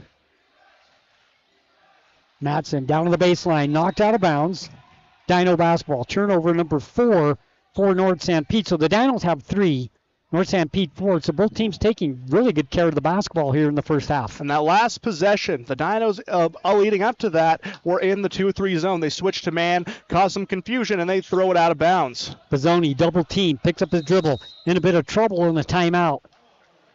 Called by Carbon. That's a good timeout by Coach Brower because that was going to be trouble. It is, and especially at a juncture where you're not playing with a lot of momentum, but neither is North Sanpete. It's been going blow for blow. It's like watching round 4 or 5 of a heavyweight bout. Both of these teams going at each other right now, wanting to make the most of it. A Carbon basket here would give them some separation because leading up to that turnover by North Sanpete, it had been neck and neck. Every shot was being answered on the opposite end, but now Carbon with the 3-point lead, they have a chance to increase that coming out of the timeout break. We'll do a game set here. 5:32 left to play first half. Carbon 30, North Sanpete 27. Both teams with 1 foul. That's how we sit here in the second quarter. Dinos have the basketball. They'll throw it in on the side when they come back from the timeout. Possession arrow belongs to North Sanpete. So that's the game set where we sit right now. It's been a good one so far. We thought it would be a good one. It's a huge game tonight in the region. The Dinos lead by 3. Living up to our expectations early on, the Dinos looking for a bit of separation coming out of the timeout. So the Dinos will throw the ball in on the side. In the ball game, it's Orth, Mortensen, Bennett, Withers, and Bazzoni. That's the 5 on the floor for the Carbon Dinos. Orth will throw it in. Throws it into the backcourt, and it's going to, there's a whistle. The ball goes out of bounds. Well, what do we have the whistle on? It's going to be a shove against Madsen. Bazzoni starts falling down. Madsen trying to gain some separation. Gives the two-handed shove from behind. That gives Bazzoni a bit of a bailout on that, and the Dinos get another chance. Student section's not happy about that one. That was going to be a turnover if they don't call that foul because it bounces out of bounds down on the other side of the court, so the Dinos get it back with 5:30. Well, it would be one that would be egregious not to call. Bazzoni gives the ball to Withers. Withers back to Bazzoni, 3-point line, bounce pass down to Orth, makes a move, puts it up and in off the glass. The Dinos are getting good looks in the paint, deep at the basket.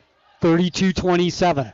Pollock kicks it outside. Clayton drives in, puts it up and in. Once again, he has 12 in the ball game. Quite the first half for James Clayton. The Dinos got to figure something out on the defensive side because he's picking them apart in the paint. We come back the other way. Strong move to the basket for Mortensen. He goes down hard. They call the charge.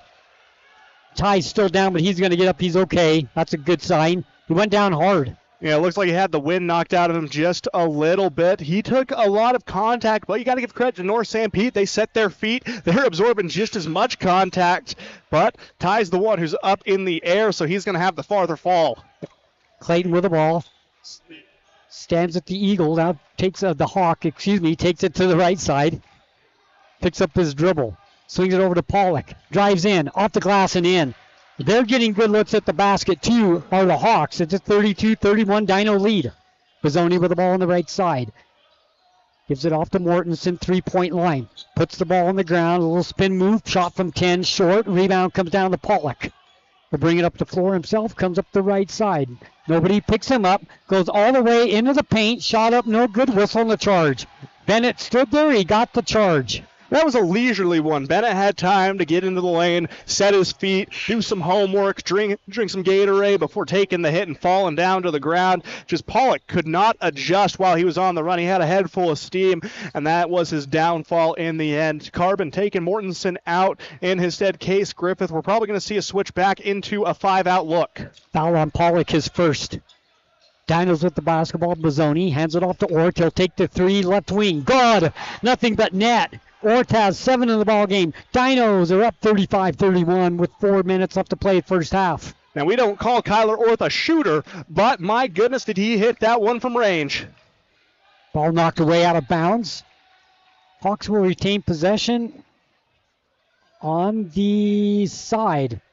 tough spot to throw the ball in, right in the corner. Now, it's one of the toughest places to try and throw it in. We saw some struggles early on along that stretch from North Sanpete. Took them 3 tries to get the ball even in bounds and in possession. Substitution as North Sanpete sends Royal Sorensen to the bench. Hudson Smith into the contest, the 6'0" junior. 35-31 Dinos, in it comes. Moon with a basketball. Swings it over the right side. Pollock with the 3-point line back to Moon. Moon over to Swap. Finds a gap. Lays it up off the glass. Strong, no good. Rebound, Orth. A lot of reaching. We have a foul.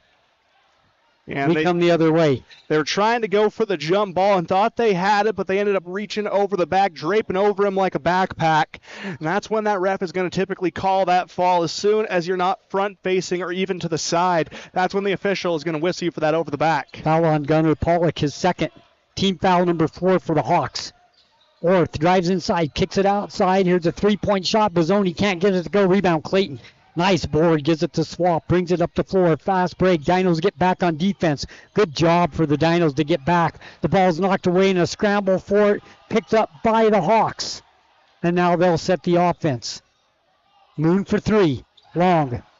Offensive rebound down in the paint. Kick it outside. Pollock just inside the 3. Halfway down, no good. Another offensive board. Shot up and no good. And a whistle and a foul. And Hudson Smith had those 2 offensive rebounds, and he's rewarded. He'll go to the free throw line to shoot 2. Yeah, he came into that possession with 1 rebound, but 2 back-to-back, sends him to the line and increases his stat total. Hudson Smith at the free throw line, the junior, 1 point in the ball game, averaging 5 per game. First free throw up and good. Smooth as silk, that go around coming from Hudson Smith. North Sanpete 8 for 11 from the free throw line. Dinos have only shot twice. They're 1 for 2. Smith eyes the bucket for free throw number 2. Puts it up and it is no good. Rebound, Clayton. Scramble for it. We have a jump ball and it will belong to North Sanpete. Again, the hustle stats coming into effect. That's 3 straight offensive boards coming for North Sanpete. They've done a good job over this last stretch dominating the glass. Pollock will throw it in on the baseline. Holding. In it comes the Moon. Swing around to Clayton. Clayton picks up his dribble. Back over to Swap. To Pollock. Between the circles. Picked up by Griffith. Dribbles it off his foot. Scramble for it. Gets it back. Pollock at the 3-point line. 3-point shot, no good. Rebound, Bozzoni. Here come the Dinos the other way. Fast break. It's tipped. Controlled by Withers. He'll take the 3. Good. The ball went right to Withers. He turned around. No one was there. Had the open 3. 38-32. Dinos lead by 6. 2:30 left to play in the first half. Bounce pass down to Clayton. Whistle and a foul on the ground on Warburton. That'll be number 3. I don't know about that one. And neither do I, Sonny, and neither do the fans there. You can hear them from over here. They're not too pleased with that call, and that's going to send Logan Curtis into the game. Now, Logan is someone who can heat up very quickly off the bench. We've seen him come in and hit key threes. Right now, the 3-point shot has been what's really been aiding the Dinos. Wow, it's a questionable call, and it puts Warburton on the bench with his 3rd. Shot up and good off the glass, a whistle and a foul. To the free throw line goes Hudson Smith, and he's doing some work on the offensive glass and in the paint as well. 38-34. Dinos lead by 4. 2:26 left to play first half. Now hear this, Sonny. Hudson Smith's got 4 rebounds in the game. His last 3 have been offensive. He is bullying the Dinos right now. Yeah, he's playing well. Smith at the free throw line. Isaac puts it up. No good off the front of the rim. Rebound. He gets it. Whistle and another foul. And more free throws for Smith as the Dinos have 5.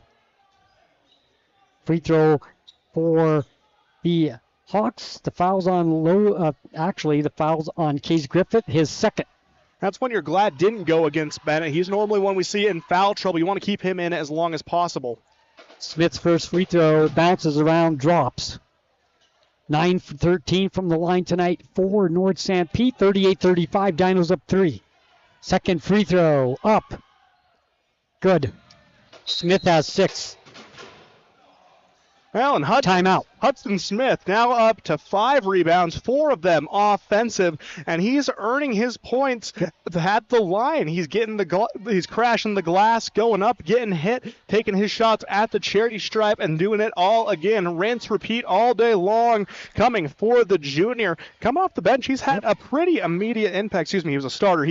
Coming into this game, he's had an impact all throughout. We talked about how important it was to shut down one of those leading 2 scores, but also how important it was that the Dinos didn't let one of those tertiary options come in and start dominating. That's been the case now for Hudson Smith. Yeah, Hudson Smith averaging 5.5 points per game. He's at 6 with 2:22 left to play in the first half. So a good first half of basketball for Hudson Smith.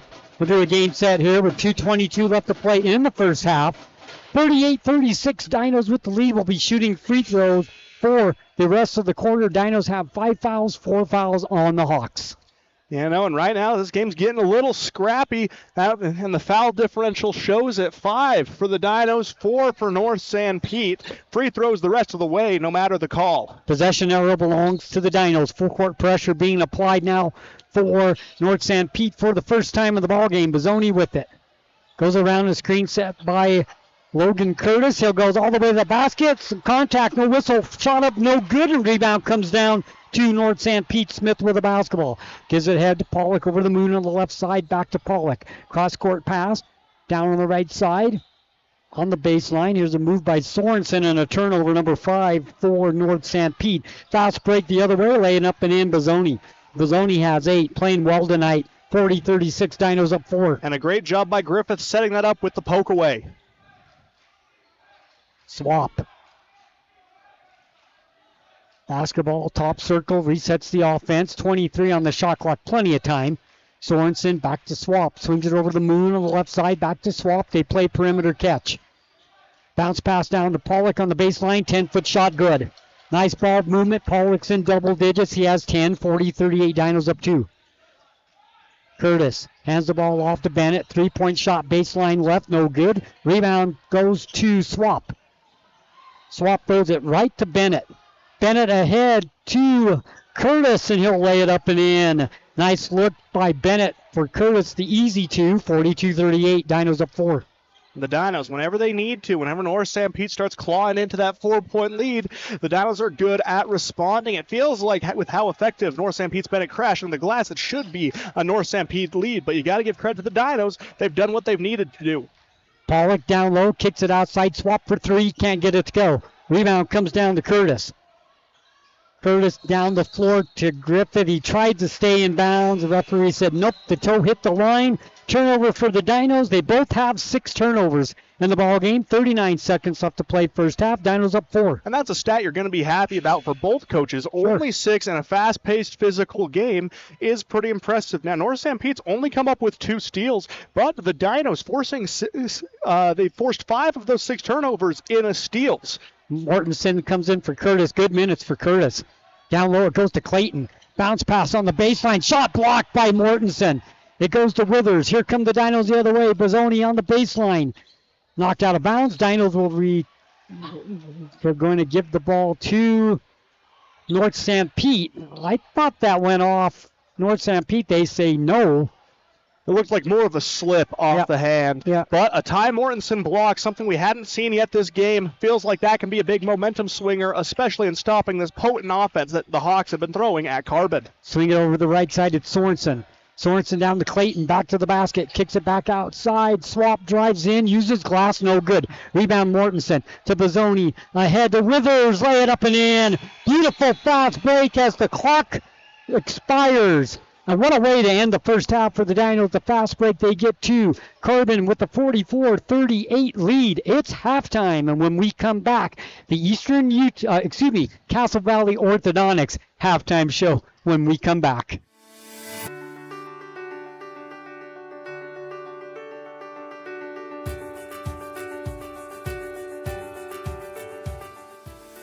Hi, I'm Dr. Daniel Kelly, owner of Castle Valley Orthodontics. What's keeping you from having a perfect smile? We understand what you want from a local orthodontist. And here at Castle Valley Orthodontics, you'll be treated like family. Call Castle Valley Orthodontics at 637-2222 for a free consultation. We're we're not going out on a limb when we say... I want to go to Juniper. Juniper Kitchen. Fantastic food, fun atmosphere. Known for their made-from-scratch pizzas, Juniper has the very best pastas, burgers, salads, wraps, hoagies, paninis, appetizers, loaded sodas, desserts, vegan and vegetarian options. Dine in for lunch or dinner. Tuesday through Friday, 11 till 8. Saturdays, noon till 8. Order online at juniperkitchenutah.com with DoorDash delivery. Stop beating around the bush for a great meal. I want to go to Juniper. Juniper Kitchen and Price. The more things change, the more they stay the same. Yes, Mr. Automotive has a new building in Huntington. But that just means the services they offer just got better. Detailing and mechanic work are being added to the already great service Mr. Automotive had already offered. And all deals are still done with the owner at the lowest prices possible. New building, same best prices, and more auto services. Go to MrAutomotiveSales.com or stop by the dealership, 21 South Main, Huntington. Mr. Automotive, the best for less. Imagine a smooth, hassle-free journey to the front door of your new home with the Driggs Mortgage Team guiding you every step of the way. Hi, this is Greg Driggs. Our seasoned experts understand the ins and outs of home financing and refinancing. Come visit us at our new permanent address, 8 East Main in Price, where we plan to be a staple for years to come. Start your journey today. Call 801-427-3577. The Driggs Mortgage Team, NMLS number 272076, Equal Housing Opportunity. Driggs Mortgage Team is a DBA of Premier Mortgage Resources, LLC, NMLS 1169. At Oliver Law, we specialize in criminal defense and DUI. Everyone needs to know their rights. Let us guide you through the criminal justice minefield. At Oliver Law, we still believe in innocent until proven guilty.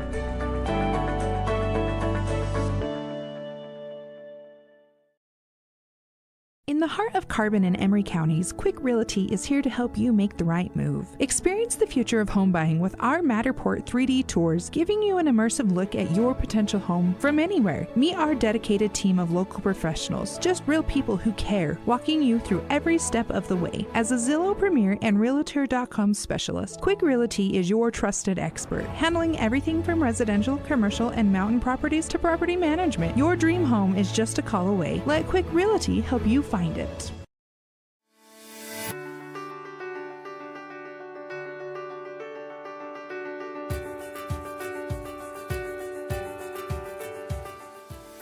Hi, I'm Dr. Daniel Kelly, owner of Castle Valley Orthodontics. What's keeping you from having a perfect smile?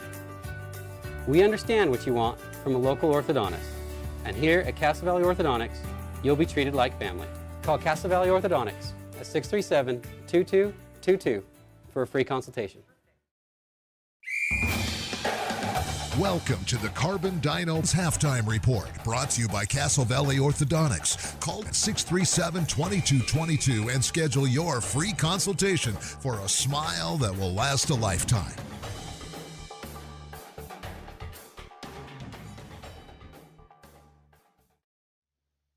Welcome back to the Castle Valley Orthodontics Halftime Show. We're at North Sanpete High School. It's halftime, and the Carbon Dinos with a 44-38 lead.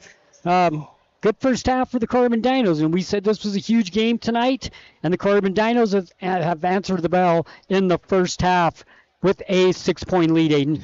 Yeah, and they have responded well, and it feels like, based on some of the offensive rebounding, some of the defensive plays we've seen from North Sanpete, it feels like at points North Sanpete should have been in the lead. But to the Dinos' credit, this is a resilient bunch. Every answer, every shot made by North Sanpete was responded in kind or then some by the Dinos, and you got to give a lot of credit right now to some sharp shooting. The hands of Carter Warburton and especially Cash Withers have been hot tonight. They've been raining it down from beyond the arc, and Kyler Orth doing something we normally don't see him do, and that's taking a perimeter shot and draining it.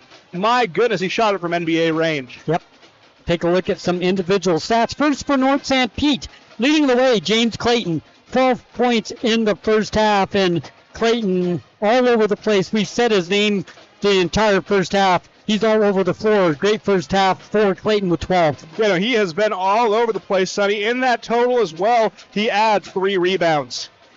Freshman Gunnar Pollock with 10 points of his own. Yeah, he has been electric, Sonny. He's been going blow for blow with Ty down low. He also has 3 rebounds. Maddox Madsen with 6 points. Hudson Smith with 6 points as well. Mason Moon with 3, and Kyson Taylor with 1 for North Sanpete. Bryce Swap yet to score for North Sanpete. You know, he's averaging 14 points a game, yet to score a point. So the Dinos have done a good job on him. We thought they'd have to shut one of these guys down, and they have. James Clayton, however, with the 12 points in the first half, keeping them in the ball game. But that's one reason why the Dinos are up 6 right now. But one player you got to keep an eye on for North Sanpete is Hudson Smith. Yep. He has 5 rebounds, 4 of them coming on the offensive glass over the final 3 minutes of the first half. He was electric. You got to shut him down and limit his offensive opportunities. In total, Sonny, North Sanpete has 15 rebounds as a team to go along with 2 steals and 0 blocks. Absolutely.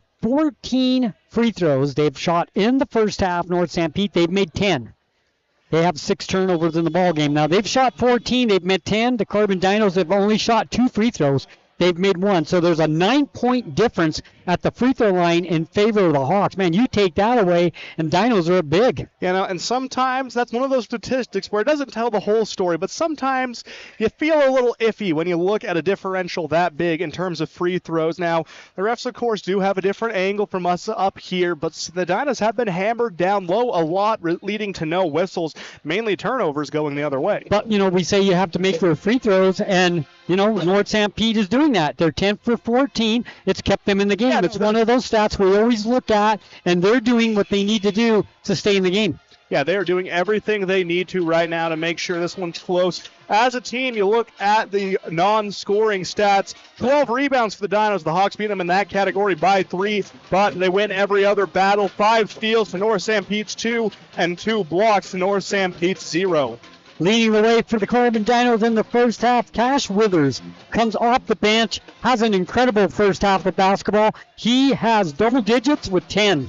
Yeah, he adds a steal to that double-digit total. He's been a key player defensively, and he moves the ball well. If he doesn't feel confident in a shot, he's going to pass it up and try and find the open teammate. Another person coming off the bench with a good first half, Jackson Bozzoni. He has 8 points in the first half. He's had a lot of energy tonight. He's going to the basket strong, and he's getting good looks, and he's finishing. And we talked about it. What makes him so impressive is that no matter how off balance he may seem going into a drive, he can readjust so well in midair that it creates problems for defenses. We saw him nearly falling to his face, but taking the leap forward, switching the ball around to his right, going up with the circus shot and getting it to fall with ease. He made it look easy down there. Now, Carter Warburton with 8 points in the first half. And, you know, Carter, he got the Dinos off to the start that off to the good start, I guess is what I'm trying to say. I agree with that wholeheartedly, Sonny. Surprisingly, one of the shorter players on the court, Carter stands at 5'11".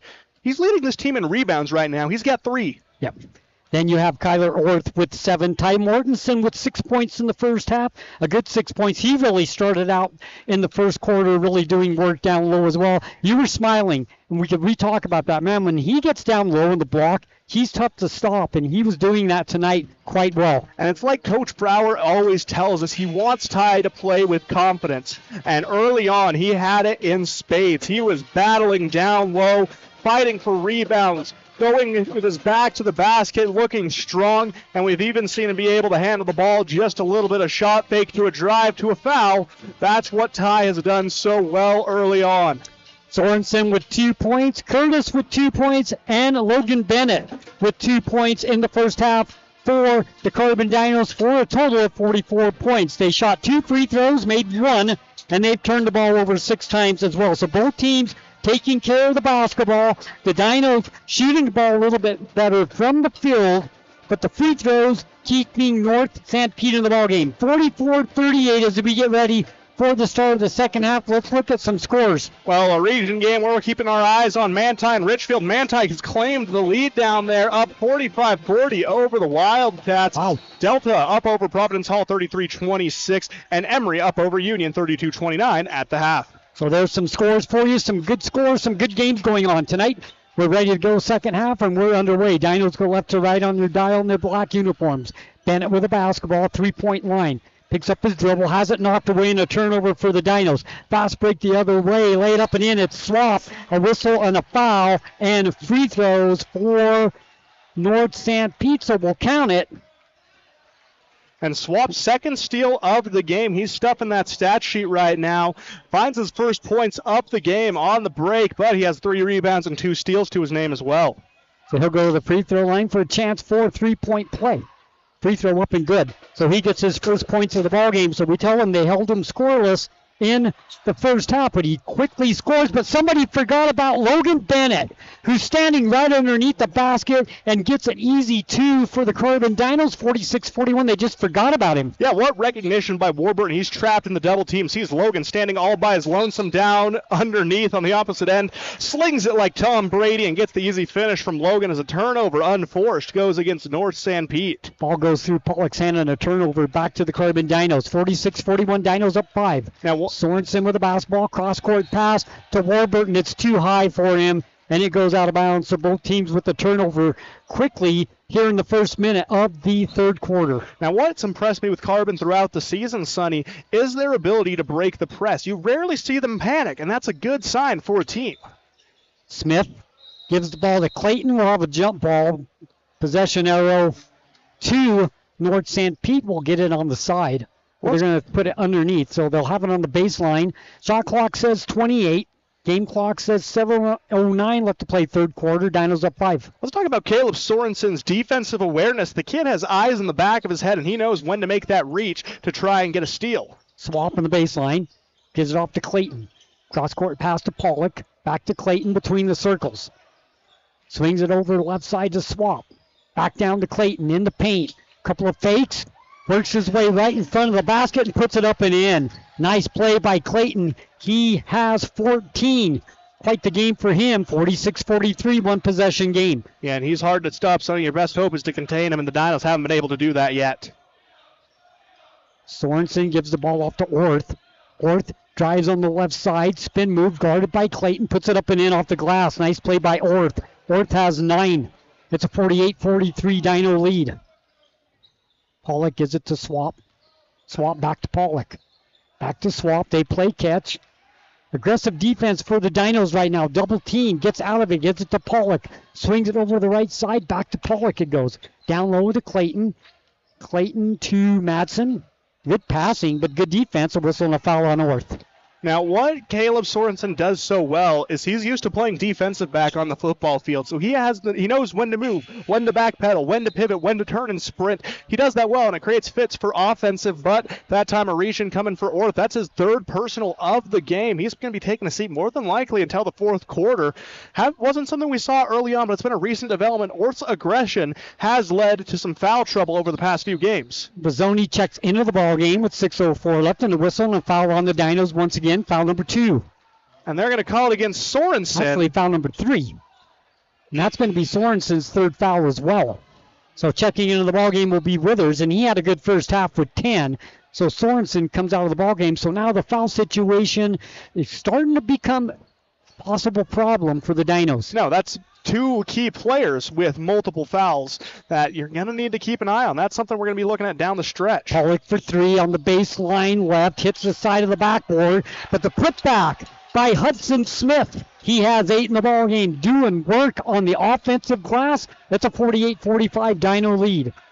And Coach Brower not happy with the contact being given by North Sanpete. Bazzoni to Bennett, to Warburton for 3. No, won't go. Rebound comes down to Bazzoni. Nice offensive rebound.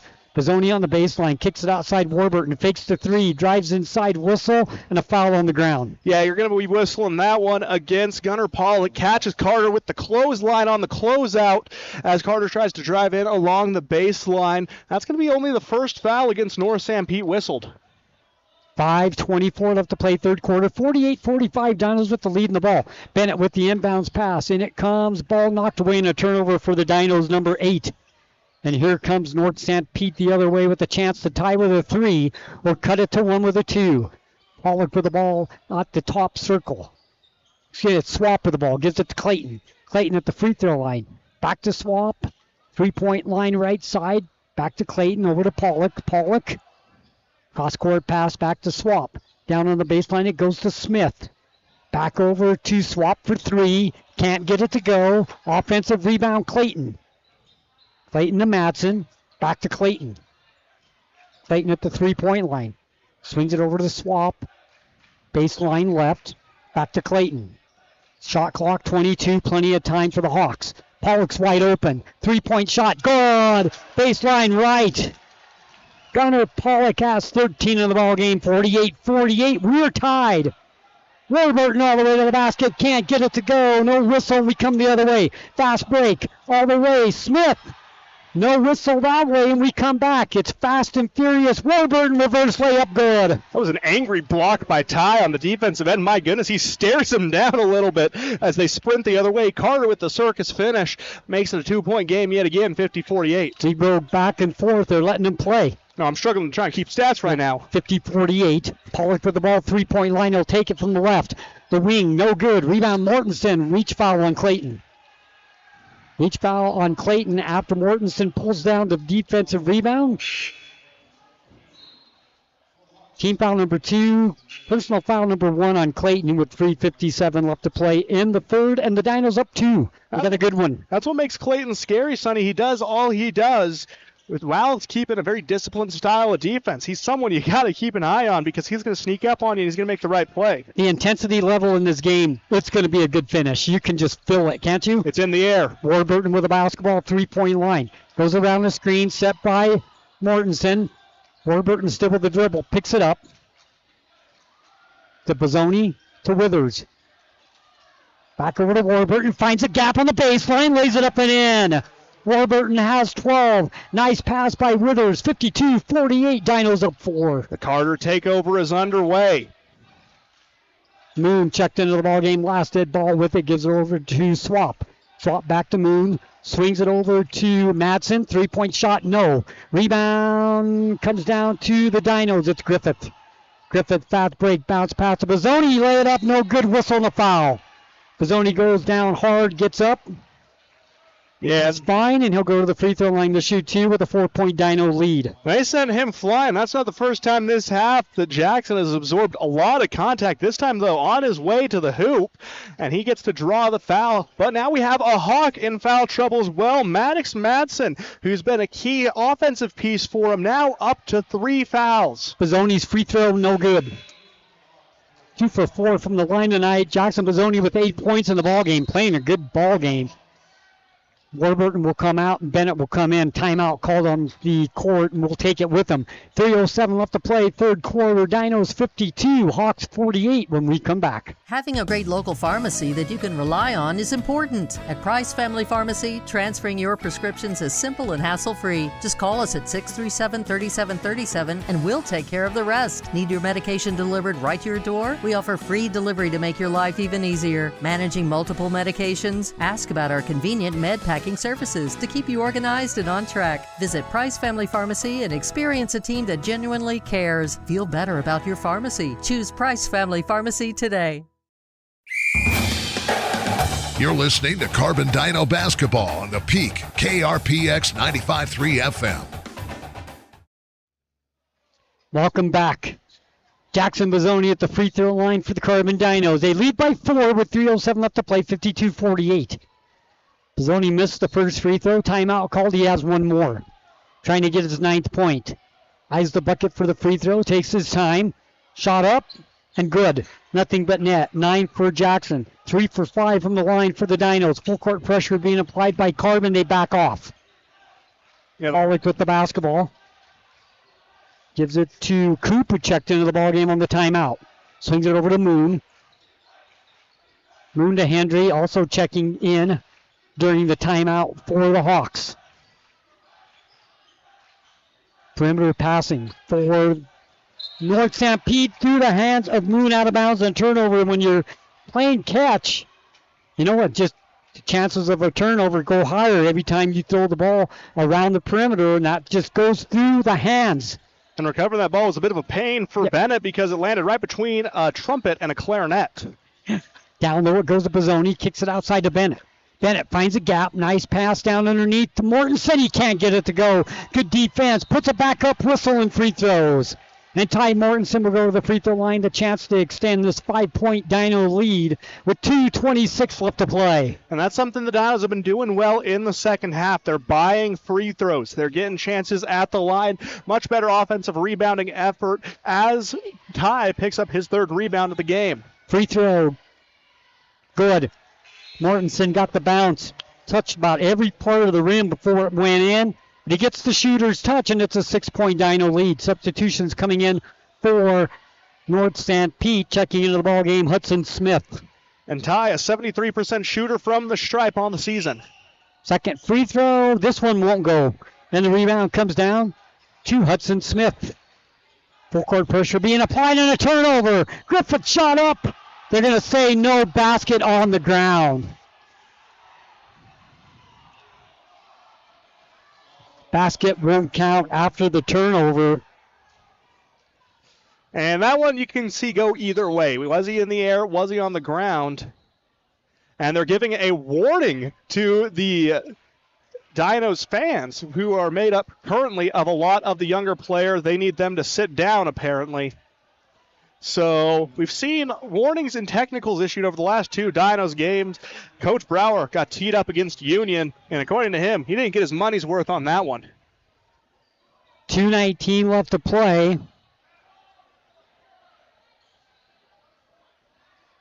Free throws for the Dinos to the free throw line is Case Griffith. The basket didn't count. He'll have two. Are they giving him two free throws? Yes, because there's 5 fouls. So 2 free throws. 5 fouls on the Hawks. I was trying to do the same mental math there. Free throw, good.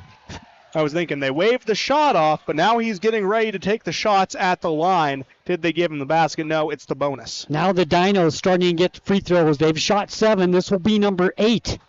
The Hawks yet to shoot a free throw in the second half. Both free throws good for Carbon, and it's an 8-point game. Stepping out of bounds and a turnover for North Sanpete. Hudson Smith tried to corral the ball, couldn't do it on the baseline. Dinos get it back. 56-48. You kind of see the momentum starting to switch to the Dinos here in the third quarter. I give that credit to the press, Sonny. It's been causing fits, whether it be the turnover that led to Griffith free throws or the half-court lob trying to find Clayton down low. Just not working right now for North Sanpete. They're struggling with the pressure.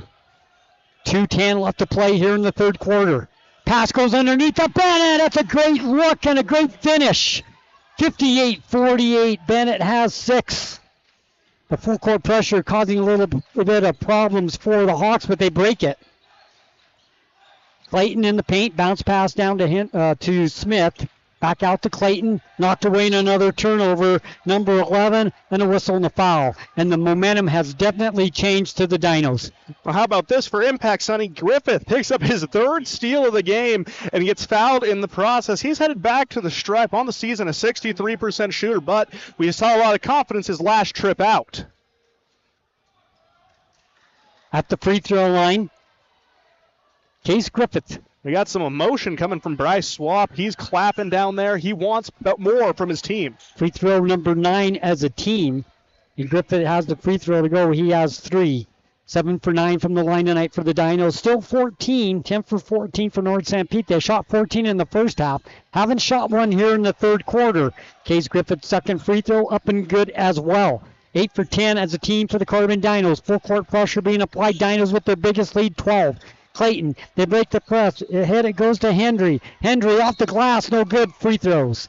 And Hendry has 2 coming the other way. Foul on Mortensen. And he had to make sure those pump fakes were going, because if not, that was going to be sent right back into his face by Ty. So he bides his time, gets Ty up for his 3rd foul, mind you. So that's 3 Dinos with 3 fouls as North Sanpete takes their first free throws of the third quarter. And it's a miss off the front of the rim. Short.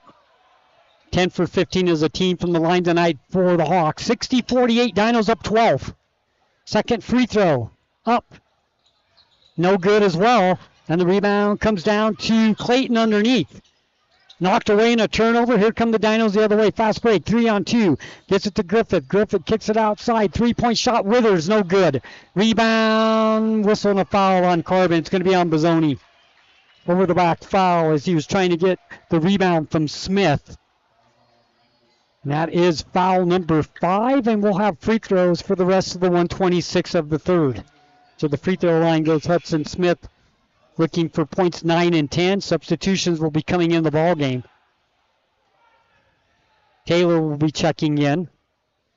They're going to whistle that foul against Bozzoni, but Brower looks like he's getting ready to put in Logan Curtis. Actually, yeah, foul's on Mortensen. No, that was the last one. They haven't changed. They didn't change it. Okay. If it were on Mortensen, that would be his 4th, and a disaster for the Dinos. Okay. But Taylor comes into the ball game. Coop into the ball game.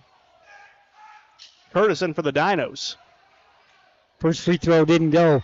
Second free throw, no good as well. So 2 more missed free throws. Offensive rebound again. Shot up by Swap. Can't get it to go in the rebound. Dinos. They come up empty to the Hawks. 60-48. Bozzoni with the basketball. Falls to the ground. Scramble for it. And we have foul on the Dinos. Foul on Carbon. That one's going to be whistled more than likely against Cash Withers as he's trying to dive in the scramble. Knocked down from behind was Bozzoni. No whistle there, but the ensuing scramble, Coach Brower wants an explanation. That's only going to be the first foul call whistled against Withers, however. So one of the lone Dinos we see who have picked up a foul here in the third, who's not putting themselves in foul trouble. Intensity level keeps picking up. Going to be a good 4th. With a minute 11 left to play in the third, and the Dinos up 12. Free throw up. Good. Hudson Smith has 9. Second free throw for the junior. Short off the front of the rim. Rebound Griffith. Here come the Dinos. Bennett with the basketball. Tip of the key. Swings it over to the left side. 3-point shot. Withers on the baseline left. No good. Offensive rebound Bozzoni. Outside it goes to Griffith. Down underneath the Bennett. In the paint. Shot in front of the glass. No good. Whistle and a foul and 2 free throws. To the free throw line to shoot 2 goes Bennett. Chance to make this a 13-point game. And Bennett has been, again, his normal self scoring the ball. He's up to 6 right now, but a chance to make it 7 and 8 at the stripe. Free throw, good. Logan, a 70% shooter from the stripe on the season, nails number 1. The Dinos are 9 for 11 from the free throw line. Second free throw. Make it 10 for 12. Bennett walks up, hits them both. He has 8. 62-49. 50 seconds left to play third. Dinos up 13. Past the half-court stripe come the Hawks. They break the pressure. Swap has it. 3-point line. Picked up by Bozzoni. Still with it. Top circle. He's calling for a screen. Wasn't getting one, so he has to pass it off. Sorensen back to Swap. Swings it over left side. Goes to Smith. Back to Swap. Drives inside. Stops. Has the ball knocked away. Out of bounds. Off. North Sanpete, and it'll be Dino basketball and a turnover. Number 13 for North Sanpete. Dino basketball. Shot clock off. 21 seconds left in the third. Off the shoulder of Griffith to off the forehead of Coop. It bounces in the Dinos' favor. Dinos up 13. Have the ball. They can take the last shot if they want to. They turn the ball over. Turnover number 9. We come the other way. Swap at the foul up top on Griffith. And that was a clear as day one. Sonny grabbed him by the hit. Dosey-Doe wrapped him around, sent him to the stripe. Probably a good foul because they had the fast break and they had numbers. They were going to probably get an easy basket. Instead, Swap has to go to the free throw line to earn them. His first free throw was up and good. But yeah, I agree. A good foul. Numbers were in favor of the Hawks. So definitely the right move trying to foul that one. But Griffith does pick up his third. So another Dino with 3. Second free throw by Swap is good. He has 5 points in the ball game. 62-51. 10 seconds left to play third quarter. Bozzoni drives inside. A little step move. Kicks it outside. Here's a 3-point shot. Rivers. No. Out of bounds. Ball goes over to North Sanpete with 1.3 seconds left to play. Now, Sonny, we always talk about the oh no, yes plays. That was a yes, oh no shot. He had the fake, he had the sidestep. Looked like it was going to be clear as day, but can't get anything going. Length of the floor shot, not close, and we've played 3. Through 3 quarters of basketball, the Carbon Dinos lead at 62-51 when we come back here on 95.3 The Peak where the Dinos play. Plumbing issues don't happen every day, but when they do, it's good to know that there's a plumber you can trust right here in the Castle Country. The Swell Plumber has over 30 years of experience and has proven that he's reliable. Here's what some customers have said about the Swell Plumber. Kurt was amazing. He came out to the house the same day and got quotes to us very quickly. Kurt kept in touch with us with updates as things progressed. I was definitely pleased. For residential and commercial plumbing, go to theswellplumber.com and book your appointment today. The Dinos play here on 95.3 FM, The Peak.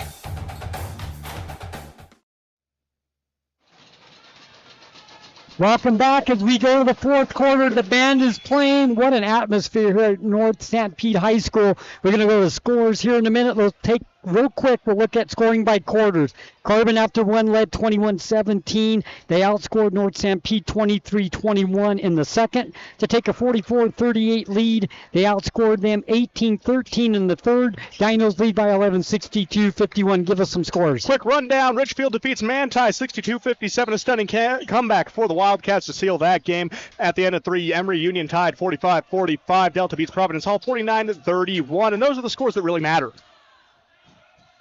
Roy Burton with the basketball has it knocked away in a turnover number 10. Here comes the Hawks the other way with the basketball swapped with it. Swings it over to the right side, goes to Clayton. Now it's risky business down there. Sorensen, Mortensen, and Orth all have three. Swap thought about the three, drives inside, finds a gap, uses the glass, can't get it to go. Nice offensive rebound and the putback by Hudson Smith. He's had quite the game. He has 11, 62-53. Dinos up 9. Mortensen with the ball. Swings it over left side, goes to Sorensen, to Warburton on the right side. Warburton holds now, he puts the ball on the ground. Goes around the screen set by Orth. Back out to Sorensen. Sorensen has the ball stolen from him. Turnover number 2. Swap takes it all the way, lays it up and in. 7 points, 2 quick baskets. It's down to 7. And the Dinos need to watch what they're doing here. Another turnover, out of bounds off North Sanpete. They almost got another one. They almost did, and it's thanks to Swap undercutting Sorensen, taking out those legs like he's a wrestler down there. 4-0 North Sanpete. Timeout, Carbon. That's a good timeout by Coach Brower because you could see things starting to change back. And that's the last thing you want here in the fourth quarter with 6:59 left to play. The Dinos up 7. Yeah, that's the last thing you want to see. But let's talk about Hudson Smith for a second, Sonny. Kid has been spectacular tonight. Yes. 11 points, 8 rebounds. I believe about 6 of them have come on the offensive side. He has been dominating the offensive glass. The Dinos, if they want to try and keep this lead and maintain a victory here, they're going to need to find a way to keep him off the glass. Absolutely. It's a close game all around here. Been a fun one. We look at some other 3A scores. Canyon View up over Juab at the end of 3, 58-39. We look now to the 2A ranks. Beaver and Kanab tied at 41. Millard and North Sevier 54-48 in favor of Millard. And that's about where we sit at scores from around the state. Again, that Richfield score, 62-57, coming from down at the end of the third to the victory. That's why you can never bet against Richfield. There's a hard foul on Smith, on Warburton, and that's number 1. Yeah, he comes flying in like a middle linebacker, Sonny. I was showing you the game film earlier. That's a North Sanpete habit. They tend to lay down some of the hardest hits you ever experienced. That's only going to be the second foul whistled against Hudson Smith, though. And it comes to Warburton, gives it to Bennett. Bennett to Sorensen. To Orth. To Warburton. Gap to the basket. Lay it up and in. Nice play by the Dinos. Carter with 14. 64-55. Dinos up 9. 6:42 left to play. That's exactly what they needed. Something to settle the seas a little bit. Get back in their rhythm. Pollock. Baseline left. Back outside to Clayton. Cross-court pass goes to Swap. He goes out of bounds. What do we got? You're not going to call the shove. It's going to be an out of bounds against the Dinos. A great heads-up play by Bryce Swap, throwing the ball off the body. But then the hard contact coming against Sorensen, the shove from behind. I don't see the justification for no whistle. Seems to be okay. Sorensen, he's up. Coach Brower doesn't believe it either. Pizzoni will check into the ballgame for Sorensen. He's going to come out of the ballgame. North Sanpete will throw the ball in on the side in front of their bench with 6:28 left to play. 64-55 the score. North Sanpete trailing the Carbon Dinos by 9. They have the basketball. Throwing the ball in will be Maddox Madsen. Carbon looking for their first region win, up 9. They could go 1-1. The next 4 games, all region games, all at home. Knocked away in a steal. Ahead it goes to Warburton. Lay it up, no good. Follow up and in. Bazzoni, he has 11 in the ball game after the steal, and the Dinos are up 11, 66-55. Clayton with the basketball. Cross-court pass goes to Pollock, and he loses it out of bounds. Turnover. Well, Sonny, the basketball gods believe in divine karma. I went back and I rewatched the out-of-bounds play. It was out against the Dinos, but you watch a loop around from Maddox Madsen. It throws the elbow into the face of Sorensen to knock him down. With the basketball, it is Warburton. On the left side, puts the ball on the ground. Guarded by Swap, now swings it over to Bazzoni. Bazzoni has it knocked away, gets it back. Back over to Warburton on the baseline left. Picks up his dribble. Mortensen thought about the 3. Puts the ball on the ground. Spin move in the paint. Outside to Bennett. Shot clock says 8. Bennett shot up, no good. Whistle and a foul. Logan Bennett goes to the free throw line. He'll shoot 2. A chance to make it a 12 and 13 point lead if he can put them both down. And he fights through a lot of contact there. As Bennett steps to the line, he's a perfect 2 of 2 on the day. Free throw. Good. Bennett has 9. Well, after the shaky start to this fourth quarter, Sonny, the Dinos have responded in kind and then some. They cut it to 7, but now Carbon back up to 12. A 12-point lead, that is. Second free throw by Bennett is good. 10. Dinos 12 for 14 from the free throw line tonight. 68-55. They only shot 2 free throws in the first half. They've shot 12 in the second. Have the Dinos. 3-point shot by Swap, no good. Rebound comes down to Orth. To Bazzoni. To Warburton. Off the glass, put it home. 16 for Carter. And the senior having a night. 70-55. Timeout Dinos with 5:10 left to play here in the ball game, and the Dinos looking for their first region win of 2026. Well, Sonny, they've done what they've needed to so far. They've played the complete game, but, and big but, there's still 5 minutes and some seconds left on the clock. This isn't the time to take your foot off the gas pedal. Nope. You need to keep on driving, keep making sure that you're going. To the Dinos' credit, though, those 3 players we alluded to in foul trouble coming into this quarter, all on the floor, with the likes of Bennett, with Orth, with Mortensen, being able to keep themselves composed on the floor, being able to not throw any unnecessary fouls, that's something that played to a big, big factor over the first 3 minutes of this frame. The stat that I loved for the Carbon Dinos tonight, they have outscored North Sanpete in every quarter. They led 21-17 after the first. They outscored them 23-21 in the second to have a 6-point lead at half. They outscored them 18-13 in the third to take an 11-point lead. They're up 15 now. So they have outscored North Sanpete in every quarter, and that's something we said the Dinos need to do, is have 4 good quarters, and with 5:10 left, so far they have done just that. Yeah, they've played spectacular, Sonny. They've been in sync all night long. That's what we said coming into this game they needed to be able to do, and so far they have delivered on that need. Sorensen will throw it in to Clayton. Clayton will bring it up to the floor for the Hawks. Been a good one, 70-55. Get over the Swap, double teamed in front of the bench of the Hawks.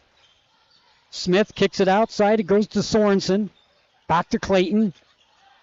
Clayton throws it out of bounds.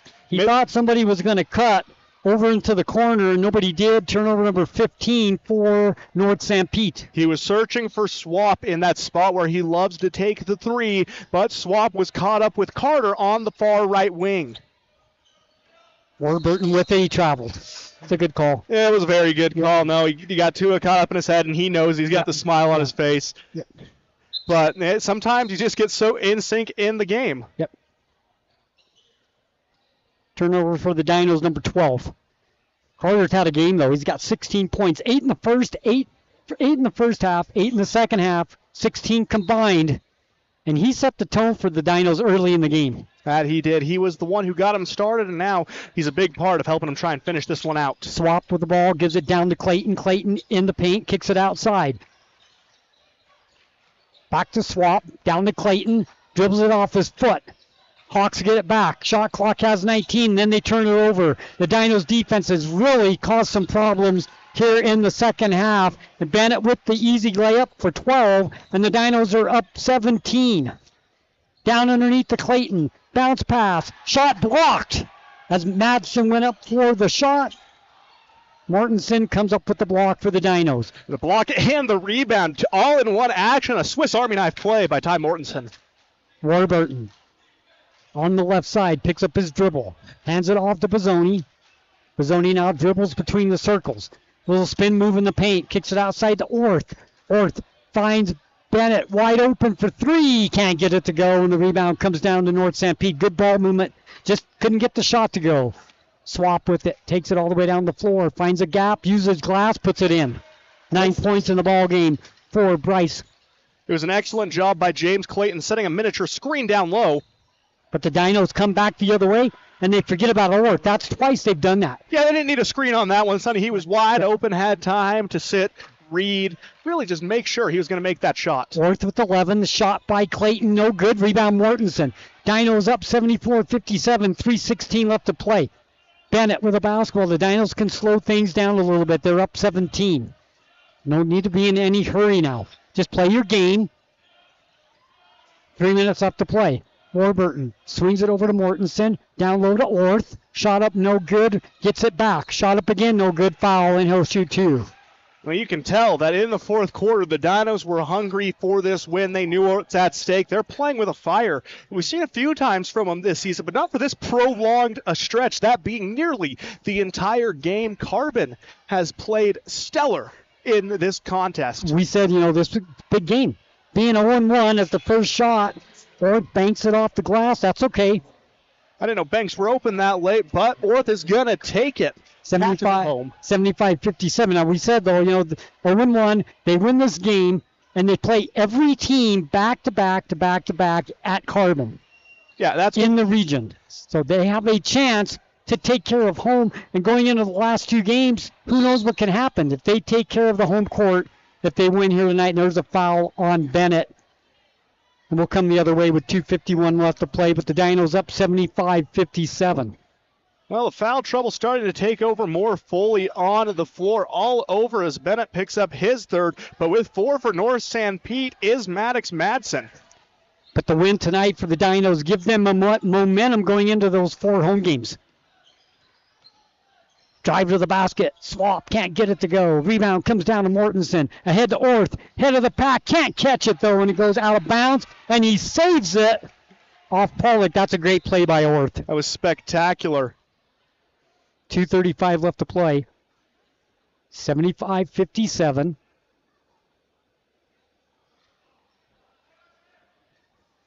Dinos will throw it in on the baseline. Eastern Utah Community Credit Union postgame show to come. 2:32 left to play in the ball game. Warburton with the basketball. Warburton goes around the screen set by Mortensen. Swings it over to Bozzoni. Bozzoni, free throw line. Drives in the paint. Stops. Spin move. Shot up. Good. Jackson Bozzoni. 13 points on the night, and the Dinos lead by 20. We come back the other way. Stolen by Warburton. Fast break the other way for the Dinos, and smartly Carter just pulls it back and said, let's take some time off this clock with the 20-point lead. A high game IQ Carter has shown throughout. He did that last possession as well. Bennett thought about the three, changes his mind. 20 on the shot clock. Run that shot clock down, guys. Stepped on the baseline, turnover Dinos with a minute 47 left, and the Dinos up 20. Well, Sonny, it's bad when the opposing players, the freshman-sophomore gang, starts chanting, "We can't hear you" at the student section, but they are right. They're staying pretty quiet down there as the Hawks are down 20. And we saw this last night in the Emory South Sevier game. A game can be as close as can be at half, but When you come out, you make the shots and force the other team to struggle, that lead can quickly balloon to 10, 20, or even 30. Stedman into the ball game, gives it to Moon. Moon to Clayton. Clayton to Coop. Back outside the Moon. Ball knocked away in a turnover. Lots of turnovers in the second half for North Sanpete. Some of that has to do with the Dino defense. Griffith with the ball, swings it over the left side, goes to Curtis. Whistle. Timeout, Carbon. With 1:24 left to play. Dinos lead by 20. We'll take the break with them here on 95.3 The Peak, where the Dinos play. The time is now to join the JN Auto Experience. Browse quality used cars, trucks, and SUVs at our price or Huntington lots. JN Auto can even help you get financing. Get fast, expert mechanic service to keep your vehicle running smoothly. Treat your car to a spotless wash or make it shine with professional detailing. Even rent a car. All in one convenient stop. JN Auto. Driven forward. Welcome to Emery and Carbon Animal Health, where Dr. Jensen and his staff greet you and your pet with caring smiles. Our exam rooms are clean and inviting. Our accredited doctors offer many procedures, including examinations, surgery, dentistry, and boarding. Schedule an appointment today. 2 locations to serve you. Emery and Carbon Animal Health. Animals big and small. We care for them all.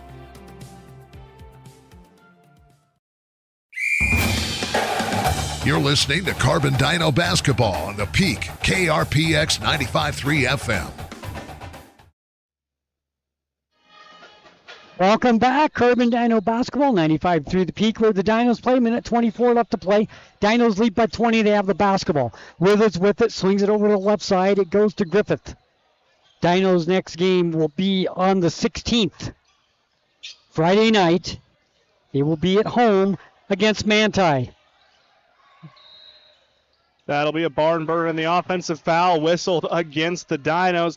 Sonny, I got a result from the game we talked about during the Landon Diesel Service pregame show, that Union-Emory showdown. Union goes into the Spartan Center and eats Emory's lunch, a 68-63 win, a name you're going to remember and that I remember very well. Ryan Oakey hits 10 3-pointers. That's 30 points from beyond the arc for one player. Almost half of Union's points. Union now sits 3-0 in the driver's seat. 3-point shot up and no good. We'll take a look at the Dinos' schedule here as they have the basketball with 52 seconds left to play, up 20. With the basketball, it is Curtis. Curtis hands the ball off to Griffith. Down under 45 left to play. Back to Curtis. Dinos will just dribble. 19 on the shot clock. Dinos will win tonight. They will go to 1-1 in region play. As we said, Friday night, they will play Manti. Then on the 21st, they will play Emory. 23rd, Union. 30th, North Sanpete, all at home. Dinos turn the ball over, and we come the other way. Here comes North Sanpete. 20 seconds left to play. Shot clock off. Down on the baseline. Double teamed. Hands it off. Shot up and in. Sawyer Stedman with the 2-point basket, 77-59. 5 seconds left, 3-2-1, the Dinos win. Final score tonight here at North Sanpete. It's the Carbon Dinos, 77, North Sanpete, 59. We will take a break, come back. Eastern Utah Community Credit Union postgame show here on 95.3 The Peak, where the Dinos play. It's fun! It's our favorite place. Strike up family fun for everyone. Gateway Lanes. Families that play together stay together. And Gateway Lanes is your center for fun, snacks, and great food. So let Gateway Lanes do the cooking with open and league bowling year-round and Club Bowl Thursday night, 9 till 11:30, with unlimited bowling including shoes. Since 1989, Helper's Hometown Bowling Center, Gateway Lanes, South Main Street in historic Helper, and bowlhelper.com. Let's roll. Our home flooded when the refrigerator line broke. We felt helpless, didn't know what to do. Our neighbors told us to call On Call Restore. They really came through for us. Serving all of southeastern Utah, they're fast and professional. 24/7 emergency services for water, fire, and mold. They even do emergency board-ups. And as a licensed insured general contractor, they do the remodeling as well. Call for a free quote, 650-1092. Bringing you peace of mind during the worst of times. Call On Call, 650-1092. 92. We'll be on our way. Golfers, get ready for year-round fun at Swing and Swear. Step into the action with over 43,000 world-class courses to choose from. No passport required. Rain or shine, you can tee off indoors. Multiple bays, club rentals, tables, chairs, and concessions. It's the perfect spot to practice your game, celebrate with friends, or spend time with family. From the serious golfer to first-timers, everyone is welcome to join the fun. Swing and Swear, located just off Ridge Road. Call 299-6200 to schedule a tee time today. What the Utah Miners Hospital offers is relatively unique in the country to help take care of people who have really dedicated their careers, their lives to hard work. I have torn rotator cuffs in my shoulders. Honestly, I don't remember everything I've had done. I think I've had to wait 10 minutes one time. It's amazing that there's a fund out there. You have no medical bills. If you're ready and you need us, please give us a call. We're happy to help.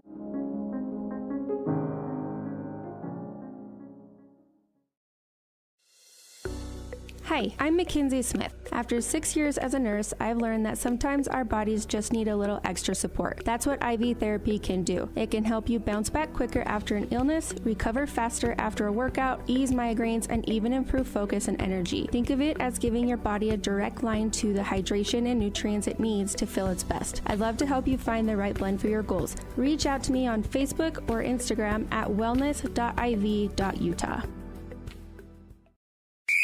Show your school spirit and support local high schools with the new Eastern Utah Community Credit Union debit and credit cards. Featuring designs for Carbon, Emory, and Grand High School, these cards let you carry a piece of your school's pride wherever you go. Plus, to make purchasing easier, Eastern Utah Community Credit Union has added the convenience of tap-to-pay and compatibility with major mobile wallets. Pick up your school spirit card today at any of the Eastern Utah Community Credit Union branches. The Dinos play here on 95.3 FM, The Peak. Welcome back. Dinos come away with the big win tonight, 77-59 over North Sanpete. They go to 1-1 in region play, and with that big win for Union tonight at Emory High School, Union now 3-0. Sitting in the driver's seat, Emory 1-1, Carbon 1-1, Manti 1-1, North Sanpete 0-3. Yeah, so it is shaping up like we thought to be a competitive region, but Union has gone out and shocked the world leading into the preseason polls. They were expected to be about the fourth team in the region out of 5, but they have defied all expectations, thanks in part to some spectacular three-point shooting from that squad. They continue to impress time and time again. Yep, they now have the 3-0 lead in region play. As we said, Emory, Carbon, Manti all with 1-1. North Sanpete now dropping to 0-3 in region play. But quite the game for the Carbon Dinos tonight. They come away with the 77-59 win. We'll take a look at North Sanpete. Leading the way tonight for them was James Clayton. He had 14 points in the ballgame, 12 in the first half, only 2 in the second half. So the Dinos did a good job shutting him down. But Swap had no points in the first half and all 9 in the second half. So it kind of evened out. He finished with 9, Clayton with 14, Pollock with 13, Smith with 11 off tonight. Had a great game. You really liked his game. Yeah, he had 8 rebounds in the game, Sonny. About 6 of them came on the offensive end. A lot of those points coming from either putbacks or getting the rebound, going up and getting fouled, taking himself to the charity stripe. Maddox had 6 points in the ball game. Moon with 3, Stedman with 2, and Taylor with 1 for North Sanpete for a total of 59 points. They shot 22 free throws. They made 13. Now, they shot 14 in the first half, only 8 in the second half. Remember, the Dinos only shot 2 free throws in the first half. When we get the Carbon stat, you'll see that kind of balanced out in the second half. 18 turnovers for North Sanpete in the second half. The Carbon Dino defense made it kind of tough on North Sanpete on the turnover side. That they did, Sonny, and it was the aggressive defense. The turnovers were a struggle all night long for North Sanpete, but 11 of them came from steals, courtesy of the Dinos. And on the Carbon side, leading the way Carter Warburton, 16 points on the night, 8 in the first half, 8 in the second half. He set the tone for the Carbon Dinos early on in the game. Carter's best game of the season?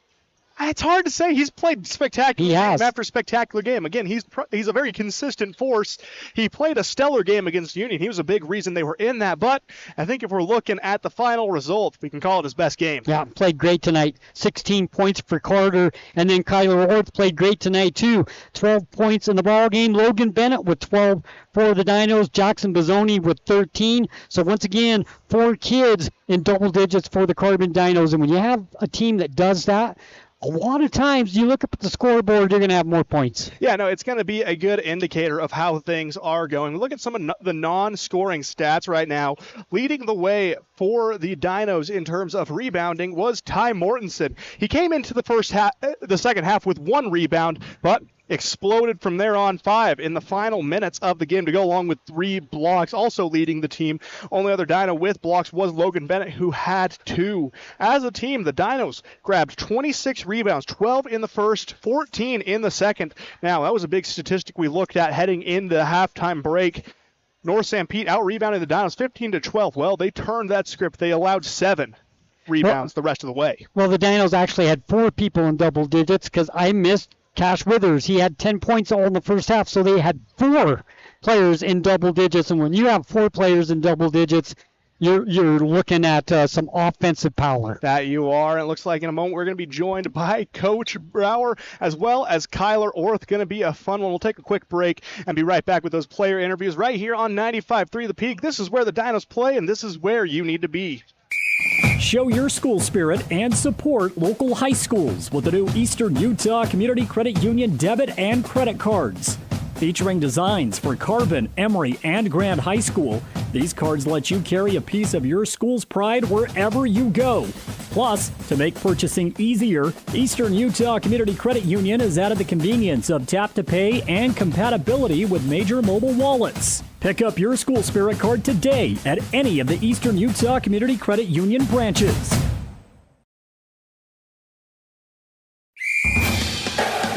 You're listening to Carbon Dino Basketball on the Peak, KRPX 95.3 FM. Welcome back into the Eastern Utah Community Credit Union post-game show. Again, the Dinos coming away with a scrappy 72-59 victory over the Hawks of North Sanpete. Joining me now in the Sutherland's broadcast booth, we are joined by Kyler Orth. Kyler, pleasure to be talking to you today. Thanks for taking the time to come talk to us. Really appreciate it. Yeah, it was a fun game.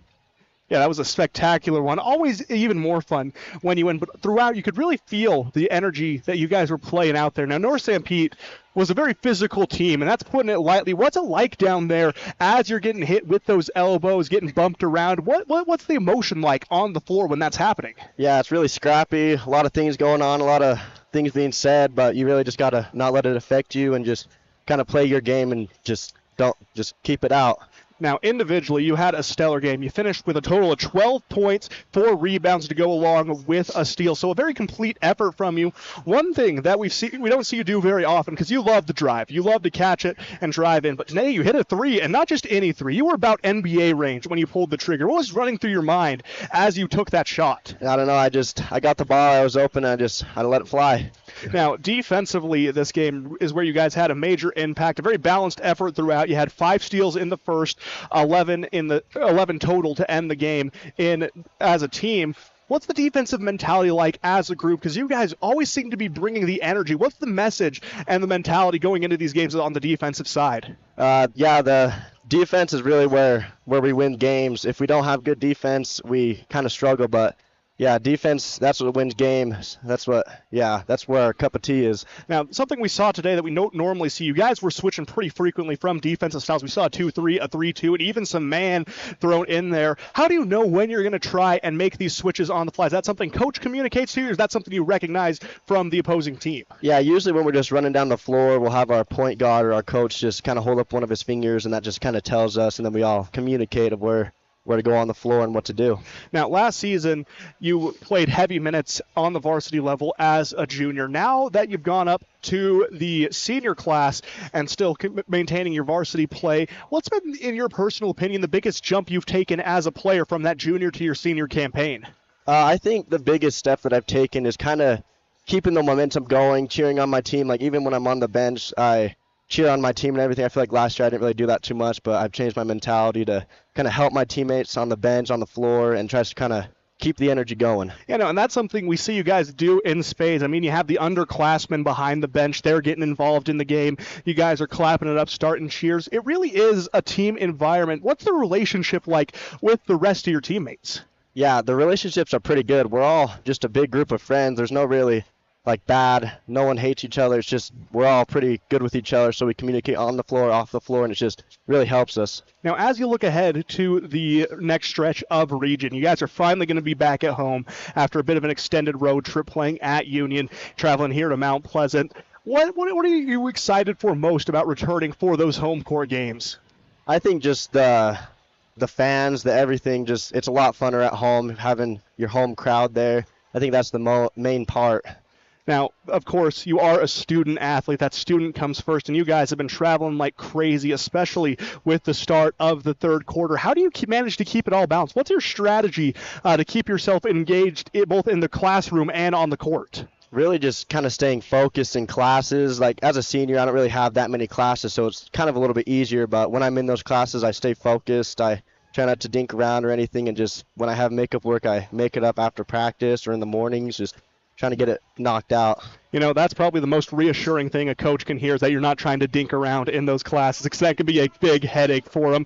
Now, Kyler, before we let you go celebrate the win with the rest of your team, anything you want to leave Dino Nation off with? No, I just want to say thank you guys, anyone that watches, anyone that cheers us on. It really, really helps us just hearing all the community coming and having our backs. Well, Kyler, it's always a pleasure to talk to you. Thanks for taking the time to come talk to us. Yeah, we really thank you. appreciate it. Again, Kyler Orth joining us up here in the Sutherland's broadcast booth to discuss the Dinos' 72-59 victory over the Hawks of North Sanpete. Joining us now in the Sutherland's broadcast booth, we're going to be joined by head coach Taylor Brower. Coach, always a pleasure to have you up here. Thanks for taking the time to come talk to us. We really appreciate it. Yeah, no problem. I'll always come talk to you if we win. Yeah, no, it makes it a little bit easier, doesn't it? So looking at that, you guys played a complete game, and that's a trend we always tend to talk about, whether it be 3 quarters with one bad, but tonight, and what has been a trend throughout your wins through the regular season, has been playing a complete game. And not only that, I think you guys looked stellar through all 4 quarters. You know, 2 weeks ago, I brought the kids into my classroom and I went over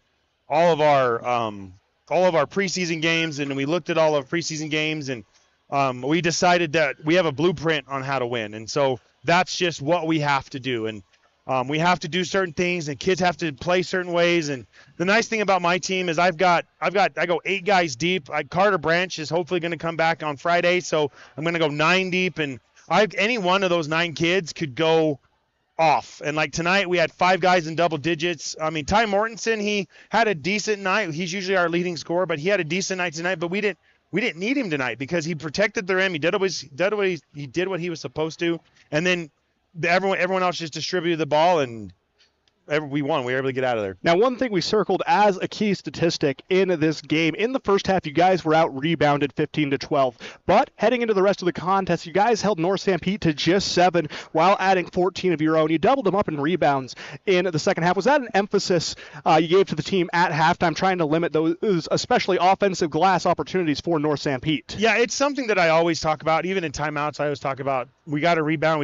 You know, the hard part with playing zone is kids will tend to fly in and grab offensive rebounds, but I'm glad my kids stepped up and was able to negate some of the rebounds that they had in the second half. Now, another area your kids really stepped up in tonight was defensively. That full court press, especially in the second half, was causing a lot of fits for North Sanpete, forcing tons of turnovers. That defense just keeps getting better and better as the season has gone on. Yeah, you know, we have a certain group of kids when they're out there, they're quick, they're fast, they anticipate really well, and so when I have them out there, I'm going to pressure teams all day long. And even in our half-court trap with them on the floor, like they just fly around and they play defense hard, and that's when we're at our best, is when we fly around and play the way we're supposed to. No, and you can see multi-sport experience coming from these athletes, something which rural schools especially benefit from. You look at Caleb Sorensen down there. He plays defense like a cornerback. He is constantly running. He's knowing when to backpedal, when to sprint. The kid flies all over the place. He's so fun to watch on the defensive end. Yeah, Caleb works his tail off. And, you know, and with him sitting out out last year. He is a little behind on some things, but I never have to question his effort. I never have to question if he's going to do what I want him to do. He always just does what I ask him to, and that's what I appreciate the most about him. Now, tonight's another thing that seemed to cause the Hawks some trouble was your multiple defensive schemes. You were throwing a 2-3, a 3-2, a man-to-man. How do you kind of determine what defense you're going to want to be setting up in each possession? Is that something that the players decide, or is that something you're giving them a signal for? I watch a lot of film.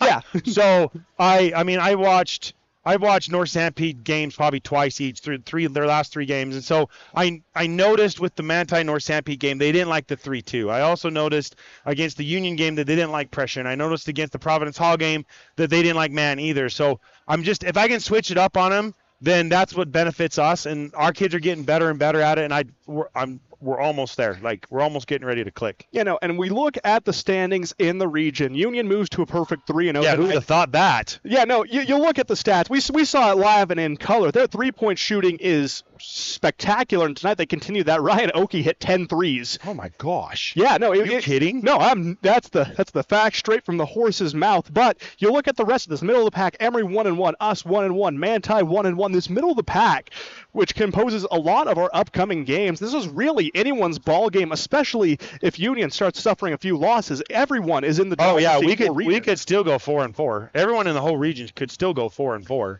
Honestly, it just depends on which team shows up. Like with Emory losing tonight in the Spartan Center, that means they're vulnerable.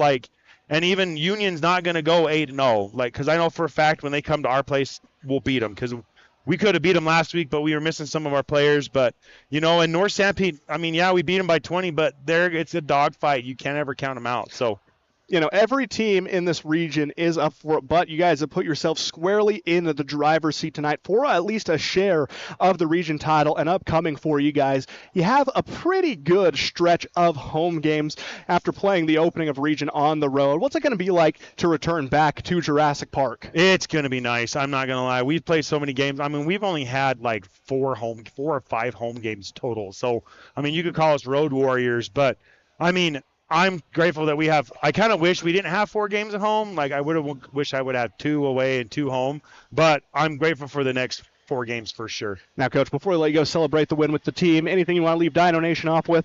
Come to the game on Friday. It's going to be a good one. Manti's tough to beat, but I'm hoping we can run them out of the gym. Well, Coach, always a pleasure to catch up with you. Thanks for taking the time as always. Yep, thank you so much. Appreciate it. Again, head coach Taylor Brower joining us in the Sutherland's broadcast booth following tonight's victory, 72-59 in favor of the Dinos over the Hawks of North Sanpete. They moved to 1-1 in region play, as well as moving to 6-10 on the season. Sonny, a spectacular game from the Dinos from start to finish. Again, very impressed by the defense tonight. Yeah, the defense, and I think what Coach said, when you have 5 people in double digits, that's a recipe for a win. And what did he tell you? They have a what?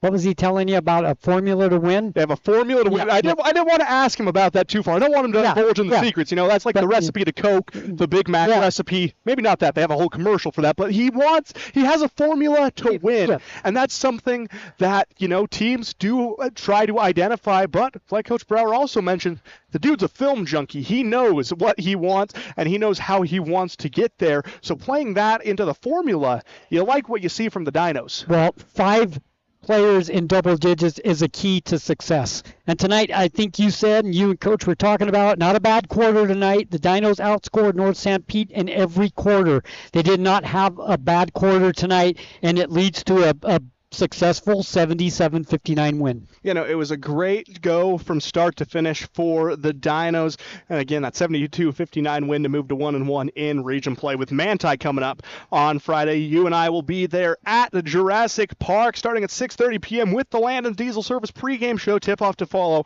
at 7 right here on 95.3 The Peak, on the KSL Sports app, and on YouTube at Castle Country Radio Carbon. Yeah, come out and support the Dinos. If you can't listen to us on 95.3 The Peak, you can watch us as well.